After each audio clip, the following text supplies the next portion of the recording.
ദൈവത്തിങ്കിൽ നിന്ന് പ്രാപിക്കേണ്ടതിന്, ദൈവിക മഹത്വത്തിൻ്റെ ഭാഗങ്ങളെക്കുറിച്ച് ചിന്തിക്കേണ്ടതിന് കർത്താവിൻ്റെ കരങ്ങളിലേക്ക് നമ്മെ സമർപ്പിക്കാൻ പോകുകയാണ്. ദൈവിക മഹത്വത്തിൻ്റെ ഭാഗങ്ങളെ നമ്മുടെ ഈ വർഷത്തിൻ്റെ പേരിട്ടിരിക്കുന്നത് ഇയർ ഓഫ് ഫേവർ, ദൈവിക സഹായത്തിൻ്റെ, കരുണയുടെ, കാരുണ്യത്തിൻ്റെ, കൃപയുടെ ദൈവസഹായം നമ്മൾ ഏറ്റെടുക്കുന്ന, കൃപയാലുള്ള ദൈവസഹായം നമ്മൾ ഏറ്റെടുക്കുന്ന, ദൈവം നമ്മളെ പണിയുന്ന ഒരു സീസൺ എന്നാണ് നമ്മൾ ഈ സീസണെ വിളിച്ചതും. ഇതിന് ദൈവിക സഹായം, ഇയർ ഓഫ് ഫേവർ എന്ന പേര് നമ്മൾ കൊടുത്തത്. ആ ഫേവറിൻ്റെ ഒരു ഭാഗമായി തന്നെ ഇന്ന് ദൈവിക മഹത്വത്തെക്കുറിച്ച് ചിന്തിക്കുവാൻ ഒരു പ്രത്യേക ദൈവിക ഗൈഡൻസ് എൻ്റെ ജീവിതത്തിൽ ലഭിച്ചു. കഴിഞ്ഞ വർഷത്തിൻ്റെ ഒടുവിൽ തന്നെ ഈ ഒരു വേദഭാഗം കർത്താവ് ഇടപെട്ടു. ഡിസംബർ 31 രാത്രിയിൽ അത് പറയണോ എന്ന് ഞാൻ ഓർത്തു, പക്ഷേ ആ നേരമായപ്പോൾ അല്ല എന്ന് കർത്താവ് പറഞ്ഞു. ഈ 1-ാം ഞായറാഴ്ച രാവിലെ അത് പറയുവാൻ കർത്താവ് തന്ന കരുണയ്ക്കായി സ്തോത്രം. വളരെ വിശാലമായ വിഷയം. എനിക്ക് തോന്നുന്നു ഞാൻ ഇന്ന് വരെ ഒരൊറ്റ വിഷയം പ്രസംഗിച്ച് തീർന്നിട്ടില്ല. കാര്യം പലപ്പോഴും എനിക്ക് കിട്ടുന്നതിനേക്കാൾ ഉപരി ആശയങ്ങൾ ഈ സ്റ്റേജിൽ വെച്ചാണ് എനിക്ക് ലഭിക്കുന്നത്. കർത്താവ് ഒരു ആശയം ഇട്ട് തന്നാൽ അത് 1, 2, 3 ആഴ്ച കൊണ്ട് തീരുന്നതല്ല. ഇറ്റ് പ്രൊലോങ്സ്, അത് ഒരുപാട് പോകും. ഇന്ന് നമുക്കൊന്ന് വായിച്ച് തുടങ്ങേണ്ടതിനായി 2 കൊരിന്ത്യർ 3-ാം അധ്യായത്തിൻ്റെ 7-ാമത്തെ വാക്യം വായിച്ച് നമുക്ക് ആരംഭിക്കാം. 2 കൊരിന്ത്യർ 3-ാം അധ്യായത്തിൻ്റെ 7-ാമത്തെ വാക്യം. എന്നാൽ കല്ലിൽ അക്ഷരമായി കൊത്തിയിരുന്ന മരണ ശുശ്രൂഷ നീക്കം വരുന്നതായ മോശയുടെ മുഖ തേജസ് നിമിത്തം ഇസ്രായേൽ മക്കൾക്ക് അവന്റെ മുഖത്ത് നോക്കിക്കൂടാതെ വണ്ണം തേജസ് ഉള്ളതായെങ്കിൽ ആത്മാവിന്റെ ശുശ്രൂഷ അധികം തേജസ് ഉള്ളതാകില്ലയോ? മോശയുടെ ശുശ്രൂഷയെയും ആത്മാവിൻ്റെ ശുശ്രൂഷയെയും ചേർത്ത് പറയുക. ദൈവത്തിനും മനുഷ്യർക്കും മധ്യസ്ഥനായി ദൈവം അയച്ച 1-ാം നിയമത്തിൻ്റെ മധ്യസ്ഥനായ മോശയുടെ കാലത്ത് മുഴുവനും ഒരു മധ്യസ്ഥ ശുശ്രൂഷ നിന്നിരുന്നു. മോശയോട് പറഞ്ഞു, നീ ദേവാലയത്തിൽ കടക്ക്, വേറെ ആരും കടക്കരുത്. ജനത്തിന് വേണ്ടി നീ വന്ന് പ്രാർത്ഥിര്, വേറെ ആരും എൻ്റെ ആലയത്തോട് അടുക്കരുത്. കാര്യം അടുക്കാൻ കൊള്ളാവുന്ന ഒരുത്തനെ ഇന്ന് ഞാൻ കാണുന്നില്ല. പഴയ നിയമ പൗരോഹിത്യ ശുശ്രൂഷ മുഴുവനും മോശയുടെ പാരമ്പര്യത്തിൽ തുടർന്നു. എന്നാൽ പുതിയ നിയമത്തിൽ സമയഭേദം കൂടാതെ കൃപാസനത്തോട് അടുത്തു വരേണ്ടതിന് ദേവാലയത്തിലെ തിരശ്ശീലയെ മുകൾ തൊട്ട് താഴോളം ചീന്തിക്കളഞ്ഞ് ദൈവത്തിനും മനുഷ്യർക്കും മധ്യേ ഏകമധ്യസ്ഥനായി 2-ാം നിയമത്തിൻ്റെ മധ്യസ്ഥനായി യേശു രംഗപ്രവേശനം ചെയ്തു. ഒരു 3.5 വർഷം കൊണ്ട് തൻ്റെ വേലയുടെ പ്രാരംഭ ഭാഗം തികച്ച ശേഷം താൻ പറഞ്ഞു, ഞാൻ പോകയാ, ഒരു കാര്യസ്ഥനെ നിങ്ങളോടുകൂടെ തരും. ഈ കാര്യസ്ഥൻ വേല തുടരും. 1-ാം നിയമത്തിൻ്റെ മധ്യസ്ഥനായി മോശ നിന്നതുപോലെ 2-ാം നിയമത്തിൻ്റെ മധ്യസ്ഥനായി യേശു ആരംഭിച്ച് മധ്യസ്ഥതയുടെ ശുശ്രൂഷ പരിശുദ്ധാത്മാവിന് കൈമാറി യേശു ഇവിടെ നിന്ന് സ്വർഗാരോഹണം ചെയ്തു. മോശയുടെ ശുശ്രൂഷയോട് പരിശുദ്ധാത്മാവിൻ്റെ ശുശ്രൂഷയെ ഇന്ന് ഉപമിക്കുന്നു. കൊയ്ത്തിൻ്റെ യജമാനൻ പരിശുദ്ധാത്മാവ, താൻ ആക്കി വെക്കുന്നതിൻ്റെ ശുശ്രൂഷകന്മാർ തന്നോട് സഹകരിച്ച് പ്രവർത്തിക്കുന്നു. നമ്മെ പ്രാർത്ഥിക്കുവാൻ ബലപ്പെടുത്തുന്നത് പരിശുദ്ധാത്മാവ, നമുക്ക് വേണ്ടി മധ്യസ്ഥത ചെയ്യുന്നത് പരിശുദ്ധാത്മാവ. അത് യേശുവാണ് നമുക്ക് വേണ്ടി മധ്യസ്ഥത ചെയ്യുന്നത്. എന്നാൽ യേശുവിൻ്റെ പ്രതിനിധിയായി പരിശുദ്ധാത്മാവിനെ യേശു ഈ ഭൂമിയിൽ തന്നു. തൻ്റെ പ്രതിനിധികളായി നമ്മെ ഇവിടെയാക്കി നമ്മുടെ ഉള്ളിൽ പ്രവർത്തിക്കേണ്ടതിന് പരിശുദ്ധാത്മാവിനെ ഇവിടെ തന്നു. ആദാമിനെ ദൈവമകൻ എന്ന് വിളിച്ചതിനേക്കാൾ ഉപരി നമ്മെ ദൈവമക്കൾ എന്ന് ദൈവം വിളിച്ചു. പരിശുദ്ധാത്മാവിൻ്റെ ശുശ്രൂഷ എന്ന് ഇവിടെ എടുത്തു പറയുന്നത് നമ്മിൽ വ്യാപരിക്കുന്ന ദൈവിക ശുശ്രൂഷയാണ് എന്ന് ഓർപ്പിച്ചുകൊണ്ട് ആ വാക്യം നമുക്ക് ഒന്നുകൂടെ വായിക്കാം. എന്നാൽ കല്ലിൽ അക്ഷരമായി കൊത്തിയിരുന്ന മരണ ശുശ്രൂഷ, അത് മോശയുടെ കാലത്തെ കുറിച്ച് പറയുന്നതാണ്. പല്ലിന് പകരം പല്ല്, കണ്ണിന് പകരം കണ്ണ്, ജീവന് പകരം ജീവൻ. ലോകത്തിൻ പ്രകാരം ലഭിക്കുവാനുള്ള ന്യായപ്രമാണത്തിൻ്റെ ബേസ് എഴുതിക്കൊടുത്തത്, അക്കമിട്ട് എഴുതിക്കൊടുത്തത് മോശയുടെ കയ്യിലാണ്. 10 കൽപ്പനകളുടെ പ്രമാണമായി അവ എഴുതി കൊടുത്തു. ആ കൽപ്പനകൾ ലഭിച്ചു. അന്ന് തന്നെ, അല്ലെങ്കിൽ അധികം താമസിക്കാതെ ആ കൽപ്പനകൾ മുഴുവനും മോശ എറിഞ്ഞുടച്ചു. വാളുള്ളവനെല്ലാം കയ്യിലെടുക്കട്ടെ, യഹോവയുടെ പക്ഷത്തുള്ളവൻ എൻ്റെ അടുക്കൽ പുറത്തു വരട്ടെ, വാളെടുത്ത് വെട്ടിക്കൊള്ളുക എന്ന് പറഞ്ഞുകൊണ്ട് ലേവ്യരെ കൊണ്ട് ഇതര വർഗക്കാരെ വെട്ടിക്കൊല്ലിച്ചു. അക്ഷരത്തിൻ്റെ ശുശ്രൂഷ, കൊല്ലുന്ന ശുശ്രൂഷ, പ്രമാണത്തിൽ നിർത്തേണ്ട ശുശ്രൂഷ. പക്ഷേ ആ ശുശ്രൂഷയുടെ മോശയുടെ മുഖം പ്രകാശിച്ചു. ഇത് പുറപ്പാട് പുസ്തകം 34:30 വായിക്കണ്ട. പുറപ്പാട് പുസ്തകം 34:30 വാക്യത്തിലുണ്ട്. മോശ ചില ദിവസങ്ങൾ ദൈവസന്നിധാനത്തിൽ പോയി ഇരുന്നു. ദൈവസന്നിധാനത്തിൽ പർവ്വതത്തിൻ്റെ മുകളിൽ ഇരുന്നു. പർവ്വതത്തിൻ്റെ മുകളിൽ വെളിപ്പെട്ട ദൈവത്തിൻ്റെ സാന്നിധ്യം കത്തുന്ന തീ പോലെ ഇസ്രായേൽ ജനം കണ്ടു. അവർക്കങ്ങോട്ട് അടുക്കാൻ ഒക്കത്തില്ല. മോശ മധ്യസ്ഥനാണ്, താൻ മാത്രം അവിടെ ഉണ്ട്. ദൈവസാന്നിധ്യത്തിൽ നിന്ന് ഇറങ്ങി വന്ന മോശ, ഞാൻ ഈ ഭാഗം ഒന്നുകൂടി ഇന്ന് തന്നെ തൊടും. ദൈവസാന്നിധ്യത്തിൽ നിന്ന് ഇറങ്ങി വന്ന മോശ അവരുടെ മുഖത്ത് നോക്കാതെ വണ്ണം മോശയുടെ മുഖത്ത് നോക്കുവാൻ അവർക്ക് കഴിയാതെ വണ്ണം പ്രകാശിക്കുകയും അവർ മോശയോട് പറഞ്ഞ്, ദയവ് ചെയ്ത് ഒരു മൂടുപടം കൊണ്ട് അങ്ങയുടെ മുഖം മൂടിയ ശേഷം മാത്രമേ ഞങ്ങളുടെ അടുക്കൽ വരാവൂ, ഞങ്ങൾക്ക് കാണാൻ പറ്റത്തില്ല. ആ ദൈവിക തേജസ്സിൻ്റെ ഒരളവ് പർവ്വതത്തിൻ്റെ മുകളിൽ, ഇതിനേക്കാൾ കവിഞ്ഞ ഒരളവ് മോശ അനുഭവിച്ചു. ഞാൻ അവിടോട്ട് വരുന്നുണ്ട്, അതാ ഞാൻ പറഞ്ഞ ഒന്നുകൂടെ തൊടുമെന്ന്. ആ പർവ്വതത്തിൻ്റെ മുകളിൽ മോശ കണ്ടതായ ആ ദൈവ സാന്നിധ്യത്തിൽ മോശ അങ്ങ് ഇഴുകി. താഴ്വരയിലിരിക്കുന്ന ജനം നോക്കിയപ്പോൾ കത്തുന്ന അഗ്നി പോലെ ആ സാന്നിധ്യം, ആ മഹത്വം അവർ കണ്ടു. ആ സാന്നിധ്യത്തിൽ നിന്ന് പുറത്തു വന്ന മോശ തൻ്റെ മുഖം പ്രകാശിച്ചു എന്നറിഞ്ഞില്ല. പക്ഷെ കണ്ടവർ പറഞ്ഞു, ഞങ്ങളുടെ മുഖം പ്രകാശിക്കുന്നു, അതുകൊണ്ട് ഒരു മൂടുപടമിട്ട് ഞങ്ങളോട് സംസാരിക്കൂ. അങ്ങനെ കല്ലിൽ കൊത്തിയ മരണത്തിൻ്റെ ശുശ്രൂഷ തേജസ്സുള്ളതായി മോശയുടെ മുഖം പ്രകാശിക്കുമാറാക്കിയെങ്കിൽ, വായിച്ചാട്ടതാവട്ടെ. എന്നാൽ കല്ലിൽ അക്ഷരമായി കൊത്തിയിരുന്ന മരണ ശുശ്രൂഷ നീക്കം വരുന്നതായ മോശയുടെ മുഖ തേജസ് നിമിത്തം ഇസ്രായേൽ മക്കൾക്ക് അവന്റെ മുഖത്ത് നോക്കിക്കൂടാതെ വണ്ണം തേജസ്സുള്ളതായെങ്കിൽ ആത്മാവിന്റെ ശുശ്രൂഷ അധികം തേജസ്സുള്ളതാകുകയില്ലയോ? ആത്മാവിന്റെ ശുശ്രൂഷ അതിനേക്കാൾ അധികം തേജസ്സുള്ളതാകയില്ലയോ? സാധാരണക്കാരന് അടുത്തു വരുവാൻ കഴിയാതെ വണ്ണം, സാധാരണക്കാരന് നോക്കുവാൻ കഴിയാതെ വണ്ണം ആത്മാവിന്റെ ശുശ്രൂഷ അധികം തേജസ്സുള്ളതാകയില്ലയോ? കർത്താവായ യേശുവിനെ പിടിക്കുവാൻ വന്ന പടയാളികളോട് നിങ്ങൾ ആരെ തിരയുന്നു എന്ന് യേശു ചോദിച്ചു. അവർ പറഞ്ഞു, ഞങ്ങൾ നസ്രയനാകുന്ന യേശുവിനെ തിരയുന്നു. യേശു ഒരൊറ്റ വാക്ക് പറഞ്ഞു, അത് ഞാനാകുന്നു. ആ വാക്കിൻ്റെ മുമ്പിൽ നിൽപ്പാൻ കഴിയാതെ അവർ പുറകോട്ട് മാറി വീണു. ഒരിക്കലെ തേജസ് ഒരു ശബ്ദം പുറപ്പെടുവിച്ചു. ഞാൻ ആരംഭത്തിൽ പ്രാർത്ഥിച്ചു തുടങ്ങുമ്പോൾ പറഞ്ഞതുപോലെ അത് ഇളകി നിന്ന സമുദ്രത്തിൻ്റെ നടുവിൽ പ്രതികൂലമായി അടിച്ച കാറ്റിനെ നോക്കിക്കൊണ്ടായിരുന്നു. കാറ്റേ അടങ്ങ്, കഴിഞ്ഞു, കാറ്റ് തീർന്നു. കടലേ ശാന്തമാക്, അത് ശാന്തമായി. കോതമ്പ് കൊണ്ടുണ്ടാക്കിയ ഒരു 5 അപ്പം തൃക്കരങ്ങളിലേക്ക് ഉയർത്തി ഒന്ന് വാഴ്ത്തി. ആ സാന്നിധ്യം അതിനെ പിച്ച് കീറി. ആത്മാവിൻ്റെ ശുശ്രൂഷ 5 അപ്പം കൊണ്ട് 5000 പേരെ തൃപ്തീകരിച്ചു. ഈ സാന്നിധ്യം ഒരിക്കൽ യായിറോസിൻ്റെ കൊച്ചുമകളുടെ കയ്യിൽ പിടിച്ചു, ഒന്ന് പൊക്കി. മരിച്ചവൾ തൻ്റെ എഴുന്നേറ്റ് വന്നു. മരിച്ച് 4 ദിവസം കഴിഞ്ഞ് ലാസറിൻ്റെ അടുക്കൽ ചെന്ന് ഒരു വിളി വിളിച്ചു, ലാസറെ പുറത്തു വരിക. അദ്ദേഹം പുറത്തു വന്നു. നമുക്കറിയാം ഇതേ ശബ്ദം ഇനി ഒരിക്കൽ മധ്യാകാശത്തിൽ നിന്നുകൊണ്ട് എൻ്റെ വൃതന്മാരെ മടങ്ങി വരിക ഒരു വിളിയുണ്ട്. ഈ ശബ്ദം, ഈ സാന്നിധ്യം, ഈ തേജസ്, ഈ ദൈവം, ഈ ശുശ്രൂഷ അധികം തേജസ്സുള്ളതാകയില്ലയോ? ആയിരിക്കും. അപ്പോസ്തലപ്രവൃത്തികളുടെ പുസ്തകം 7-ാം അധ്യായം 2-ാം വാക്യത്തിലേക്ക് തിരിഞ്ഞാൽ ദൈവത്തെ തേജോമയൻ എന്ന് വിളിച്ചുകൊണ്ട് പുതിയ നിയമത്തിലെ ശുശ്രൂഷയും പഴയ നിയമത്തിലെ ശുശ്രൂഷയ്ക്കും ഒരളവിൽ തുടക്കം കുറിക്കുക. ഒന്ന് വായിച്ചാട്ടെ, അപ്പോസ്തലപ്രവൃത്തികൾ 7:2. പുതിയ നിയമത്തിലെ ശുശ്രൂഷയും പഴയ നിയമത്തിലെ ശുശ്രൂഷയും ഒരളവിൽ ആരംഭിക്കുമ്പോൾ ദൈവത്തെ തേജോമയൻ എന്ന് വിളിച്ചുകൊണ്ട് തുടങ്ങുന്നു. വായിച്ചാട്ടെ. ഇതുള്ളത് തന്നെയോ എന്ന് മഹാപുരോഹിതൻ ചോദിച്ചതിന് അവൻ പറഞ്ഞത്, സഹോദരന്മാരും പിതാക്കന്മാരുമായ പുരുഷന്മാരെ കേൾപ്പീൻ. നമ്മുടെ പിതാവായ അബ്രഹാം ഹാരാനിൽ വന്ന് പാർക്കും മുമ്പേ മെസ്സപ്പൊത്തോമിയിൽ ഇരിക്കുമ്പോൾ തന്നെ തേജോമയനായ ദൈവം അവന് പ്രത്യക്ഷനായി. എന്തുകൊണ്ട് തേജോമയൻ എന്ന പേര് ഇവിടെ കൊടുത്തു? തൻ്റെ മുഴു തേജസ്സിൽ ഇറങ്ങിയാൽ സ്വർഗത്തിനും ഭൂമിക്കും തന്നെ ഒതുക്കുവാൻ കഴിയുകയില്ല. സകലതും കരിഞ്ഞ് ചാമ്പലാകും.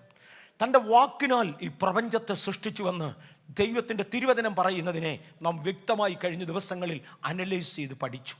ഇന്നത്തെ ശാസ്ത്രലോകം പരസ്യമായി വിളിച്ചു പറയുന്നു, ഏത് വാക്കിനാൽ പ്രപഞ്ചം സൃഷ്ടിക്കപ്പെട്ടോ അതേ വാക്കിനാൽ ഈ പ്രപഞ്ചം കത്തി നശിക്കും. പത്രോസ് അപ്പോസ്തലൻ ഇത് നൂറ്റാണ്ടുകൾക്ക് മുന്നമേ, സഹസ്രാബ്ദങ്ങൾക്ക് മുന്നമേ ആത്മാവിൽ എഴുതിയതാണെങ്കിലും ആ തേജസ് ഒരുമിച്ചൊന്ന് ഇറങ്ങിയാൽ, ആ തേജസ് ഒരളവിൽ കവിഞ്ഞിവിടെ വന്നാൽ ഇത് മുഴുവനും കൂടെ കത്തിച്ചാമ്പലാകും. അതുകൊണ്ട് തേജസ്സിൽ ഇറങ്ങുവാൻ ദൈവത്തിന് ഒരിക്കലും കഴിഞ്ഞിട്ടില്ല. തേജോമയൻ, ആ തേജസ്സിൻ്റെ സ്വഭാവമുള്ളവൻ, ആ തേജസ്സിൻ്റെ രൂപമുള്ളവൻ, പക്ഷേ സ്വയം പ്രകാശിക്കുന്നവനായി, ചോദിക്കാതെ മറുപടി പറയുന്നവനായി, ഇങ്ങോട്ട് വിളിച്ചെഴുന്നേൽപ്പിച്ച് നടത്തുന്നവനായി, വരുവാനുള്ള കാര്യങ്ങൾ പറയുന്നവനായി, നടത്തിപ്പുകൾ പറഞ്ഞു തരുവാനായി ഒരിക്കൽ നമ്മുടെ പിതാവിൻ്റെ അടുക്കൽ ഇറങ്ങി വന്നു. അതാണ് അബ്രഹാം. പുതിയ നിയമത്തിൽ നാം പറയുന്ന സുവിശേഷത്തിൻ്റെ യഥാർത്ഥ ആരംഭം അബ്രഹാമിലാണ് ആരംഭിക്കുന്നത്. വരിക, ഞാൻ നിന്നെ ഒരു ജാതിയാക്കും, നിന്നിൽ ഭൂമിയിലെ സകല വംശങ്ങളും അനുഗ്രഹിക്കപ്പെടും, നിന്നെക്കൊണ്ട് ഞാൻ ഒരു അനുഗ്രഹ വിഷയമാക്കി നിന്നെ മാറ്റും, നിന്നെക്കൊണ്ട് ഞാൻ പലരെയും അനുഗ്രഹിക്കും എന്നിങ്ങനെ വിശ്വാസത്താൽ ദൈവത്തിൻ്റെ ക്രിയകളെ പ്രാപിക്കുവാൻ ദൈവം ആദ്യം വിളിച്ച മനുഷ്യൻ വിശ്വാസികളുടെ പിതാവെന്നറിയപ്പെടുന്ന അബ്രഹാമാണ്. അദ്ദേഹം ഹാരാനിൽ വന്ന് പാർക്കുന്നതിന് മുന്നമേ മെസപ്പൊത്താമിയയിൽ ഇരിക്കുമ്പോൾ തന്നെ തേജോമയനായ ദൈവം തനിക്കൊന്ന് വെളിപ്പെട്ടു. ഇന്ന് പകൽ എൻ്റെ ശബ്ദത്തിൻ്റെ മുമ്പിൽ ഇരിക്കുന്ന ഹാർവസ്റ്റ് ടെലിവിഷനിലാകാം, വെബ്കാസ്റ്റിലൂടെയാകാം, വേറെ ഏത് മീഡിയയിലും കൂടെയാകാം, അനേക മീഡിയകളിൽ ഇന്നെന്നെ വ്യക്തിപരമായി ശ്രദ്ധിക്കുന്നവർ, നാളെ CD-കളിലൂടെ ഇത് തിരിച്ച് ലഭിക്കുവാൻ പോകുന്നവരെ, നമ്മുടെ പൂർണ്ണ രൂപത്തിൽ നാം എത്തിയിട്ടില്ല. നമ്മുടെ ശുശ്രൂഷ എന്തെന്നതിൻ്റെ ബ്ലൂ പ്രിന്റ് ഇതുവരെ നമ്മുടെ കയ്യിൽ ലഭിച്ചിട്ടില്ല. അബ്രഹാം മെസപ്പൊത്താമിയയിൽ ഇരിക്കുമ്പോൾ എന്താകുമെന്നത് എനിക്ക് അറിഞ്ഞുകൂടാ, ഏതാകുമെന്നത് എനിക്ക് അറിഞ്ഞുകൂടാ, ദൈവിക ഉദ്ദേശത്തെക്കുറിച്ച് ഞാൻ ചിന്തിച്ചിട്ടില്ല. ആ കാലത്താണ് ദൈവത്തിന് അദ്ദേഹത്തിനൊരു ഉദ്ദേശം ഉണ്ടായിരുന്നതിനാൽ ആ തേജസ്സിൻ്റെ മയം കലർന്ന രൂപത്തിൽ, ആ തേജസ്സിൻ്റെ മയം കലർന്ന രൂപത്തിൽ എന്ന് പറഞ്ഞാൽ വെറും ഓർഡിനറി ആയി വന്നാൽ ആർക്കും മനസ്സിലാകത്തില്ല. ഇന്ന് പകൽക്കാലം ദൈവത്തിൻ്റെ തിരുവചനം എന്നോടും നിങ്ങളോടും ഇടപെടുമ്പോൾ ചിലരുടെ ശരീരത്തിൽ രോമാഞ്ചം ഉണ്ടായിക്കൊണ്ട് തേജസ്സിൻ്റെ ഒരു മയമെങ്കിലും വെളിപ്പെട്ടുകൊണ്ട് ഈ ശബ്ദത്തിന് എന്തോ ഒരു പ്രത്യേകത ഉണ്ടെന്ന് പറഞ്ഞുകൊണ്ട് ഇന്ന് പകൽ ചിലരോട് ഇടപെടുന്നെങ്കിൽ അത് ഈ സ്റ്റേജിൽ നിൽക്കുന്ന മനുഷ്യൻ്റെ ശബ്ദമല്ല, ഈ സ്പീക്കറിലൂടെ വരുന്ന ശബ്ദമല്ല, പകരം അതിൻ്റെ ഉടമസ്ഥനായ വേറൊരുവനുണ്ട്. ആ ശബ്ദമാണ് ഈ വരുന്നത്, തേജോമയന്റെ ശബ്ദം. യോഹന്നാനോട് ഒരിക്കൽ ആളുകൾ വന്ന് ചോദിച്ചു, നീ ആരാണ്? അദ്ദേഹം പറഞ്ഞു, എനിക്കൊരു വ്യക്തിത്വം പറയുവാനില്ല, പറയുവാനുണ്ടെങ്കിൽ എൻ്റെ പുറകിൽ ഒരുവൻ ഉണ്ട്, ഞാൻ അവൻ്റെ ശബ്ദമാ. ഇന്ന് പകൽക്കാലം എൻ്റെ പിൻപിലുള്ളവൻ്റെ ഒരു ശബ്ദമാണ് ഈ സ്പീക്കറിലൂടെ നിങ്ങൾ കേൾക്കുന്നത്, ഈ മീഡിയകളിലൂടെ നിങ്ങൾ അനുഭവിക്കുന്നത്. ഈ ശബ്ദം ഇടപെടുകയാണ്. അബ്രഹാമേ, എനിക്കൊരു പദ്ധതിയുണ്ട്. ദൈവമൈതലേ, എനിക്കൊരു പദ്ധതിയുണ്ട്. നീ ഇരിക്കുന്നിടത്ത് ഉറച്ചിരുന്നത് കൊണ്ട് ആ പദ്ധതിയിൽ എനിക്ക് നിന്നെ ഉയർത്തുവാൻ കഴിയുകയില്ല. വിടേണ്ടത് വിടുക, എൻ്റെ വാക്കിൻ്റെ മുമ്പിൽ ഇറങ്ങുക. ഞാൻ നിന്നെ വലിയവനാക്കും, ജാതികളെ നിന്നിൽ നിന്ന് ഉത്ഭവിപ്പിക്കും, രാജാക്കന്മാരെ നിന്നിൽ നിന്ന് കൊണ്ടുവരും. നിന്റെ പേർ ഞാൻ മായിച്ചു കളകയില്ല, നിന്റെ പേർ ഞാൻ വലുതാക്കി എടുക്കും, നിന്റെ പേർ ഞാൻ എഴുതിയിടുകയാണ്. അത് ലോക ചരിത്രത്തിന് മായിക്കാനൊക്കത്തില്ല, ഒരു കാലഘട്ടത്തിന് മായിക്കാനൊക്കത്തില്ല. കാരണം വിളിച്ചതാരാന്നറിയാമോ? തേജോമയൻ. ഈ തേജോമയന്റെ ഒറിജിനാലിറ്റി എന്താണെന്നറിയാമോ? ഞാനാകുന്നവൻ.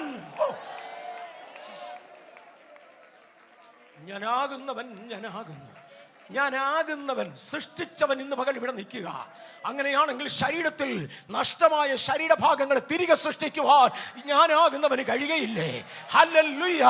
പൊന്ന് എനിക്കുള്ളത്, വെള്ളി എനിക്കുള്ളത് എന്ന് കൽപ്പിച്ചവൻ, സമുദ്രത്തിലെ 1000 മൃഗങ്ങൾ എന്റേതെന്ന് പറഞ്ഞവൻ, ഞാൻ ആകുന്നവൻ ഇന്ന് പകൽ ദരിദ്രനെ വിളിച്ച് സമ്പന്നനാകുക എന്ന് പറഞ്ഞാൽ ആകയില്ലേ? അബ്രഹാമേ, സ്വദേശത്തെയും പിതൃഭവനത്തെയും വിട്, നിന്റെ ആയുസ്സിൽ ഞാൻ നിന്നെ സമ്പന്നനാക്കി മാറ്റും. ഒന്നുമില്ലാതെ ഇറങ്ങി കൂടാരങ്ങളിൽ പാർക്ക്, എൻ്റെ തേജസ് നിന്നെ പരിപാലിക്കും. ഞാൻ നിന്റെ പരിചയ, ഞാൻ നിന്റെ പലകയാ, ഞാൻ നിന്റെ പ്രതിഫലമാ. ഞാൻ ആകുന്നവൻ ഞാനാകുന്നു എന്ന് കൽപ്പിച്ചതിന്റെ ഭാഗം ഇങ്ങോട്ട് വരികയാ. തേജോമയനായ ദൈവം. ഇന്ന് പകൽ ചിലതിനെ തേജോമയനായ ദൈവം ഇന്നത്തെ സ്ഥിതിയിൽ നിന്ന് ഒരു വളർച്ചയിലേക്ക് വിളിക്കട്ടെ, ഒരു ഉയർച്ചയിലേക്ക് വിളിക്കട്ടെ. അതാ സുവിശേഷത്തിന്റെ ആരംഭം. പഴയ നിയമത്തിലും പുതിയ നിയമത്തിലും സുവിശേഷം അബ്രഹാമിലാണ് ആരംഭിക്കുന്നത്. വിശ്വാസത്താൽ അബ്രഹാം എല്ലാ കാര്യങ്ങളും ദൈവം കൽപ്പിച്ചത് പ്രവർത്തിച്ചു. പക്ഷേ പ്രവൃത്തി കേവലം ക്രിയയായിട്ടല്ല, വിശ്വാസത്തിന്റെ പ്രകടനമായി ദൈവം കണക്കിട്ടു. നമ്മൾ ഒരിക്കലും ക്രിയകൾ കൊണ്ട് വിടുവിക്കപ്പെടുന്നവരല്ല. പ്രവൃത്തിയില്ലാത്ത വിശ്വാസത്താലും ആരും വിടുവിക്കപ്പെടത്തില്ല. പ്രവൃത്തിയില്ലാത്ത വിശ്വാസം നിർജീവമാണ്. പ്രവൃത്തിയും വിശ്വാസവും ഒരുമിച്ച് ചേർക്കേണ്ടതിന്, അബ്രഹാമിൽ ഇതൊന്ന് കമ്പൈൻ ചെയ്യേണ്ടതിന് തേജോമയനായ ദൈവം വെളിപ്പെട്ടു. പുറപ്പാട് പുസ്തകം 24:17 ഈ ദൈവം പിന്നത്തേതിൽ മോശയ്ക്കൊന്ന് വെളിപ്പെട്ടു. വായിക്കുന്നില്ല? പുറപ്പാട് 24:17. ഈ പിന്നത്തേതിൽ ഇത് മോശയ്ക്കൊന്ന് വെളിപ്പെട്ടു. മോശ സാന്നിധ്യത്തിന്റെ മുകളിലാ. ഇതാ ഞാൻ പറഞ്ഞത്, ഒന്നുകൂടെ വരുമെന്ന്. ജനം താഴ്വരയിൽ നിന്ന് നോക്കുമ്പോൾ കത്തുന്ന തീ പോലെ ദൈവത്തിന്റെ മഹത്വം അവർ കണ്ടു. ദൈവത്തിന്റെ തേജസ്, ദൈവത്തിന്റെ മഹത്വം. കാബൂത്ത്, കത്തുന്ന ദീപം പോലെ, തീ പോലെ ഇസ്രായേൽ ജനത്തിന് കാണപ്പെട്ടു.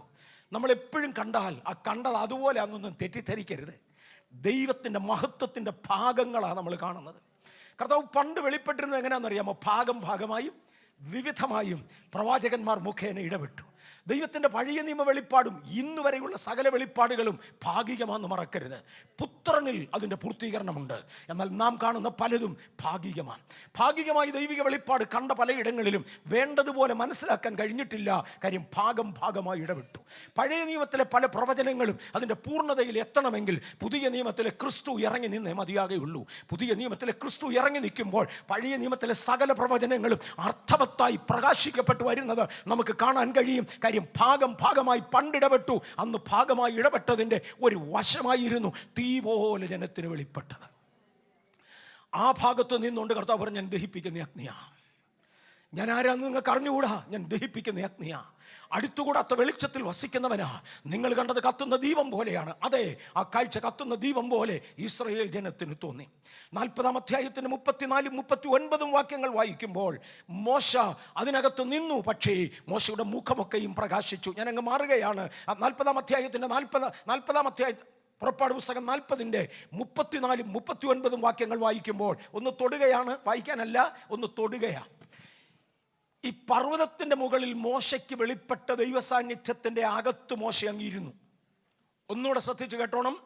പർവ്വതത്തിൽ ദൈവസാന്നിധ്യത്തിൽ വന്ന മോശ ആ സാന്നിധ്യത്തിൽ നിന്നു. അദ്ദേഹത്തിൻ്റെ മുഖം പ്രകാശിക്കുമാറായി. ദൈവസാന്നിധ്യത്തിൻ്റെ ആ അളവ് മോശയ്ക്ക് വഹിക്കാവുന്നതേ ഉള്ളായിരുന്നു. എന്നാൽ മോശയെ 10 കൽപ്പനകൾ എഴുതിയ 2 പലകകൾ കൊടുത്ത് ദൈവം താഴ്വരയിലേക്ക് അയച്ചു. താഴ്വരയിൽ വന്നപ്പോൾ ആദ്യം കണ്ടത് കൽപ്പനയുടെ ലംഘനമാണ്. മോശയ്ക്ക് അരിശം വന്നു. അദ്ദേഹം തൻ്റെ കയ്യിലുണ്ടായിരുന്ന കൽപ്പലകകൾ എറിഞ്ഞുടച്ചു.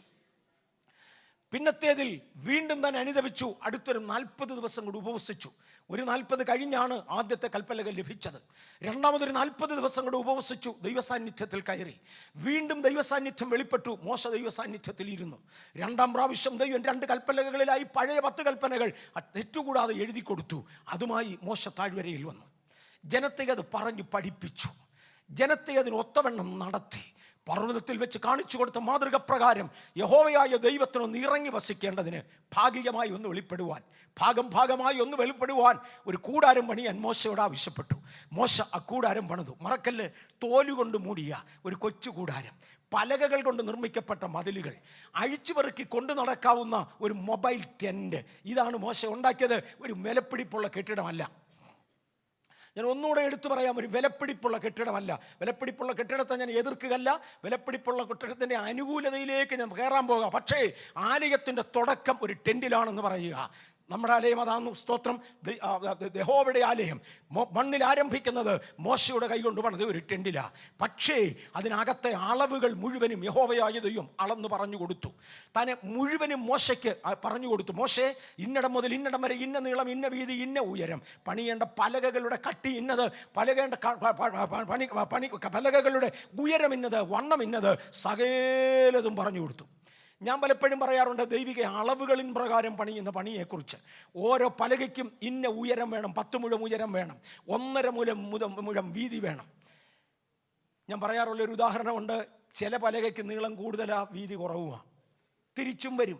അപ്പം ഞാൻ സാധാരണ പറയാറുണ്ട്, അച്ചായന് നീളം അല്പം വണ്ണം കുറവാണെങ്കിലും സാരമില്ല, വണ്ണം കൂടുതലുണ്ടല്ലോ എന്ന് പറഞ്ഞാൽ 8 മണിക്ക് സഭായോഗം എന്ന് പറഞ്ഞാൽ പുള്ളി 8:30 വരത്തുള്ളായിരിക്കും. പിന്നെ അപ്പോൾ ഒരു കസേര ഓക്കിപ്പേ ചെയ്തല്ലോ, ദശാംശം കറക്റ്റ് ഇഞ്ഞ് കൊണ്ടുവരുമല്ലോ. ഉപവാസ പ്രാർത്ഥനയ്ക്കൊന്നും വന്നില്ലെങ്കിലും പാട്ട് പാടുമ്പോൾ ശബ്ദം കേൾക്കാമല്ലോ. നീളം ഇച്ചിരി കുറവാണെങ്കിലും വണ്ണം ഉള്ളത് കൊണ്ട് നമുക്കങ്ങ് കോമ്പൻസേറ്റ് ചെയ്യാം. ഞങ്ങളെല്ലാം അങ്ങനെ. പക്ഷേ കർത്താവ് പറഞ്ഞു, എൻ്റെ ആലയം പണിയുമ്പോൾ ഈ സാധനത്തെ ഒന്നും എടുക്കില്ല. വെട്ടുകുഴിയിൽ വെച്ച് തന്നെ കുറവ് തീർത്ത കല്ലുകൾ കൊണ്ട് മാത്രമേ എൻ്റെ ആലയം പണിയത്തുള്ളൂ. നമ്മളെല്ലാം ഇവിടെ കുറവ് തീരേണ്ട ആഴ്ചയാണ്. വരുന്ന ആഴ്ചത്തേക്ക് ഞാൻ ഈ പറഞ്ഞ കുറവുകളൊന്നും കാണില്ല. ഇവിടെ വെച്ച് തന്നെ കുറവ് തീർന്ന് അങ്ങോട്ട് കയറണം. ഈ പലകകൾ കൊണ്ട് പണിതു. ഇതെല്ലാം ടെമ്പററിയാ. എപ്പോൾ വേണേലും അഴിക്കാം, എപ്പോൾ വേണേൽ കൊണ്ടുപോകാം. ഒടുവിൽ ദൈവം പറഞ്ഞ അളവുകളിൻ പ്രകാരം ഇത് മുഴുവനും പണിതു. ദൈവം പറഞ്ഞ സ്റ്റാൻഡേർഡിൽ ജനം തങ്ങളുടെ ശരീരശുദ്ധി നടത്തി. ദൈവം പറഞ്ഞ സ്റ്റാൻഡേർഡിൽ അവരുടെ ഓഫറിങ്ങുകൾ കൊണ്ടുവന്നു. ഇവയുടെ ആകത്തുക പഴയ നിയമത്തിൻ്റെ ആലയത്തിലേക്ക് കയറി. Praise the Lord. ആ വാക്യം ഭയങ്കരമാണ്. എന്നാൽ ഒന്ന് വായിക്കാം നമുക്കത്. 40-ാം അധ്യായത്തിന് 39-ാമത്തെ വാക്യം, പുറപ്പാട് പുസ്തകം 40-ന്റെ 39. നേരത്തെ പ്രതീക്ഷിച്ചതല്ല വായിക്കണമെന്ന്, പെട്ടെന്ന് ഒരാശയം വന്നതുകൊണ്ട് വായിക്കുന്നവർ 34-ഉം 39-ഉം എഴുതുന്നവർ വായിക്കുന്നവർ 39-ാമത്തെ വാക്യം വായിച്ചാട്ടെ. അപ്പോൾ മേഘം സമാഗമന കൂടാരത്തെ മൂടി, യഹോവയുടെ തേജസ് തിരുനിവാസത്തെ നിറച്ചു. വായിച്ചു. മേഘം സമാഗമന കൂടാരത്തിന്മേൽ അധിവസിക്കുകയും യഹോവയുടെ തേജസ് തിരുനിവാസത്തെ നിറയ്ക്കുകയും ചെയ്തുകൊണ്ട് മോശയ്ക്ക് അകത്ത് കടപ്പാൻ കഴിഞ്ഞില്ല. നിൽക്കട്ടെ, ശകലം മുമ്പേ പർവ്വതത്തിന്റെ മുകളിൽ, ചില ദിവസങ്ങൾക്ക് മുമ്പേ, ചില മാസങ്ങൾക്ക് മുന്നമേ പർവ്വതത്തിന്റെ മുകളിൽ കത്തുന്ന തീ പോലെ ജനം കണ്ട സാന്നിധ്യത്തിൽ ഇരുന്ന് നിന്ന് ദൈവത്തിങ്കിൽ നിന്ന് പ്രാപിച്ച മോശ താഴ്വരയിൽ വന്നു. ജനം ദൈവത്തിന്റെ വചനപ്രകാരം ഒന്ന് ഒരുക്കപ്പെട്ടു. മുമ്പേ പർവ്വതമുകളിൽ മോശ ഒരുവൻ മാത്രമേ ഒരുക്കപ്പെട്ടിരുന്നുള്ളൂ. അന്ന് കൽപ്പനകൾ ജനത്തിന് ലഭിച്ചിരുന്നില്ല. കൽപ്പനകൾ ജനത്തിൻ്റെ കയ്യിൽ എത്തി. ജനം ആ കൽപ്പനയ്ക്കൊത്തവണ്ണം ഒരുക്കപ്പെട്ടു. ചെയ്യേണ്ട പണികൾ അവർ ചെയ്തു. കൊടുക്കേണ്ട സ്വമേധദാനങ്ങൾ അവർ ദൈവത്തിന് കൊടുത്തു. കർത്താവ് പറഞ്ഞതുപോലെ തനിക്ക് ഒരു കൂടാരം പണിതു. കൂടാരം പണിത് പ്രതിഷ്ഠയ്ക്ക് വേണ്ടി വരുമ്പോൾ ആ പർവ്വതത്തിൻ്റെ മുകളിൽ കണ്ട ദൈവ സാന്നിധ്യത്തെ കവിയുന്ന ഒരു സാന്നിധ്യം ഈ ദേവാലയത്തിൻ്റെ കൂടാരത്തിൻ്റെ അകത്തേക്ക് ഇറങ്ങി. കൂടാരത്തിൻ്റെ അകത്തേക്ക് അത് ഇറങ്ങിയ കാരണം മോശയ്ക്ക് ആലയത്തിൽ പ്രവേശിപ്പാൻ കഴിഞ്ഞില്ല. മോശ എന്ത് ബുദ്ധിമുട്ടി, ഇത്ര പേരെ ഇൻവോൾവ് ചെയ്ത് പണിയിപ്പിച്ചെടുത്ത ആലയം. പണ്ടൊരിക്കൽ സാന്നിധ്യത്തിൽ വസിച്ചിരുന്ന മോശയ്ക്ക് ഇപ്പോഴാലയത്തിനകത്ത് കയറാൻ പോലും പറ്റുന്നില്ല. എന്നാ പറ്റി? അന്നത്തെ അളവിനേക്കാൾ ഇന്ന് സാന്നിധ്യം വർദ്ധിച്ചു. നമ്മളൊരു പാട്ട് പാടുമ്പോൾ ഇടയ്ക്ക് കൈയൊന്ന് അനങ്ങിയെന്ന് തോന്നിയാൽ ഒരു ആത്മസാന്നിധ്യമാണ്. പാട്ട് പാടുമ്പോൾ എൻ്റെ ഹൃദയം ദൈവവുമായി ഒന്ന് ഏകീകരിക്കപ്പെട്ടു എന്ന് തോന്നിയാൽ ഒരു ആത്മസാന്നിധ്യമാണ്. എൻ്റെ ഒരു പ്രവചനത്തിൻ്റെ ശബ്ദം കേട്ടെന്ന് പറഞ്ഞാൽ അതൊരു ആത്മസാന്നിധ്യത്തിൻ്റെ അടുത്ത പടിയാണ്. ഈ മെസ്സേജിൽ ഇടയ്ക്ക് 2 രോഗശാന്തി നടന്നെന്ന് പറഞ്ഞാൽ ഇത് അതിനേക്കാൾ അടുത്ത പടിയാണ്. പക്ഷേ മോശേ ഈ മണ്ണിൽ തന്നെ ആ സാന്നിധ്യം കുറച്ചുകൂടെ വളർന്നപ്പോൾ പണ്ട് ആ ചെറിയ സാന്നിധ്യത്തിൽ ഇരുന്ന് മുഖം തിളങ്ങിയ മോശേ അങ്ങേക്ക് അകത്ത് കയറാൻ വയ്യാത്ത ഒരു പരുവമായി അല്ലേ? അതെ, അകത്ത് കയറാൻ വയ്യാത്ത ഒരു പരുവമായി. ദൈവത്തിൻ്റെ സാന്നിധ്യം ദേവാലയത്തിൽ നിറയട്ടെ, ദേവാലയത്തിൽ നിറയട്ടെ. ആരാ ദേവാലയം? നമ്മുടെ ടെന്റ് ദേവാലയം. ആ ദൈവത്തിന് സ്തോത്രം. കാര്യം ദൈവജനം ഒരുമിച്ച് ദൈവത്തെ ആരാധിക്കാൻ ഇരിക്കുന്ന ഇടമാകയാൽ ആ ജനത്തിന്റെ പേര് അതിന് കിട്ടിയതാ. തത്തയിട്ടിരിക്കുന്ന കൂടിനെ തത്തക്കൂടെന്ന് വിളിക്കാറുണ്ട്. പിറ്റേ ദിവസം മാടത്തെയാ അതേ കൂട്ടിലിട്ടതെങ്കിൽ അതിനെ മാടത്തക്കൂടെന്ന് വിളിക്കും. 3-ാം ദിവസം പ്രാവിനെ അതേ കൂട്ടിലിട്ടാൽ അതിനെ പ്രാവും കൂടെന്ന് വിളിക്കും. ഇതിനകത്തിരിക്കുന്ന ദൈവ പൈതലെ, തിരുസാന്നിധ്യം എൻ്റെ ഉള്ളിൽ വസിച്ചാൽ ഞാൻ ദൈവ പൈതലായി മാറി. അശുദ്ധമായതെന്നിൽ കടന്നാൽ ഞാൻ അശുദ്ധമായി മാറി. ഇന്ന് പകൽ സാന്നിധ്യത്തിന്റെ അളവ് ഈ മക്ഷരീക മൺകൂടാരങ്ങളിൽ വസിക്കുന്നത് ദൈവ സാന്നിധ്യത്തിന്റെ അളവ് ഒന്നുകൂടെ വർദ്ധിക്കട്ടെ. ആ സാന്നിധ്യം തിക്കാകട്ടെ. മോശയ്ക്ക് ആലയത്തിൽ കടക്കുവാൻ കഴിയാതെയായി. മോശെ അളവുകൾ തെറ്റിച്ചത് കൊണ്ടാണോ ആലയത്തിൽ കയറാൻ വയ്യാതായത്? അല്ല, അളവുകൾ ശരിയായി ചെയ്തത് കൊണ്ടാ. ഇന്ന് ഇതിനകത്തിരിക്കുന്ന ദൈവ പൈതലേ, സാന്നിധ്യത്തിൽ ഒന്ന് കയറുവാൻ ഒന്നും ചെയ്യാൻ വയ്യാത്തൊരു സമയം. ഓ ഗാഡ്, ഞാൻ ദൈവ സാന്നിധ്യത്തിൽ ഫ്രീസ് ചെയ്യുവാൻ കർത്താവിൻ്റെ എനിക്ക് കൃപ തന്നിട്ടുണ്ട്. ഒന്നും ചെയ്യാൻ വയ്യാത്തൊരു സാഹചര്യം. പക്ഷെ മോശയ്ക്ക് മാത്രമേ ഈ പരിപാടി അറിയത്തുള്ളൂ. വേറെ ആർക്കും ഇതിനെക്കുറിച്ച് അറിയാൻ വയ്യ. കാര്യം അങ്ങേരെ ആലയത്തിൽ കയറാൻ ശ്രമിച്ചുള്ളൂ, തന്നെ കൊണ്ടൊക്കാതെയായി. ദൈവ സാന്നിധ്യത്തിൽ ഫ്രീസ് ചെയ്തു പോയത് എനിക്കറിയാം. അനങ്ങാൻ കഴിയാതെ കടന്നത് എനിക്കറിയാം. എഴുന്നേക്കാൻ വയ്യാതെ കടന്നത് എനിക്കറിയാം. ഇതിനകത്ത് ഈ അനുഭവമുള്ളവർ പലരുണ്ട്. സാന്നിധ്യത്തിൻ്റെ അളവുകൾ വേറെയാ. കുറച്ച് നാൾ കഴിഞ്ഞു, ദാവീദിനൊരു മകൻ ജനിച്ചു. ശലോമോൻ എന്ന് പേരിട്ടു. ദൈവം ശലോമോനെ അങ്ങ് അനുഗ്രഹിച്ചു. ദാവീദിന്റെ പ്രാർത്ഥനയ്ക്കൊത്തവണ്ണം ദൈവം ശലോമോനെ വളർത്തി. അവൻ ജ്ഞാനം ദൈവത്തോട് ചോദിച്ചു വാങ്ങി. ദൈവം ധനവും ബഹുമാനവും എല്ലാം അവന് കൊടുത്തു. ചോദിച്ചതിലും നനച്ചതിലും അത്യന്തം പരമായി നടത്തി.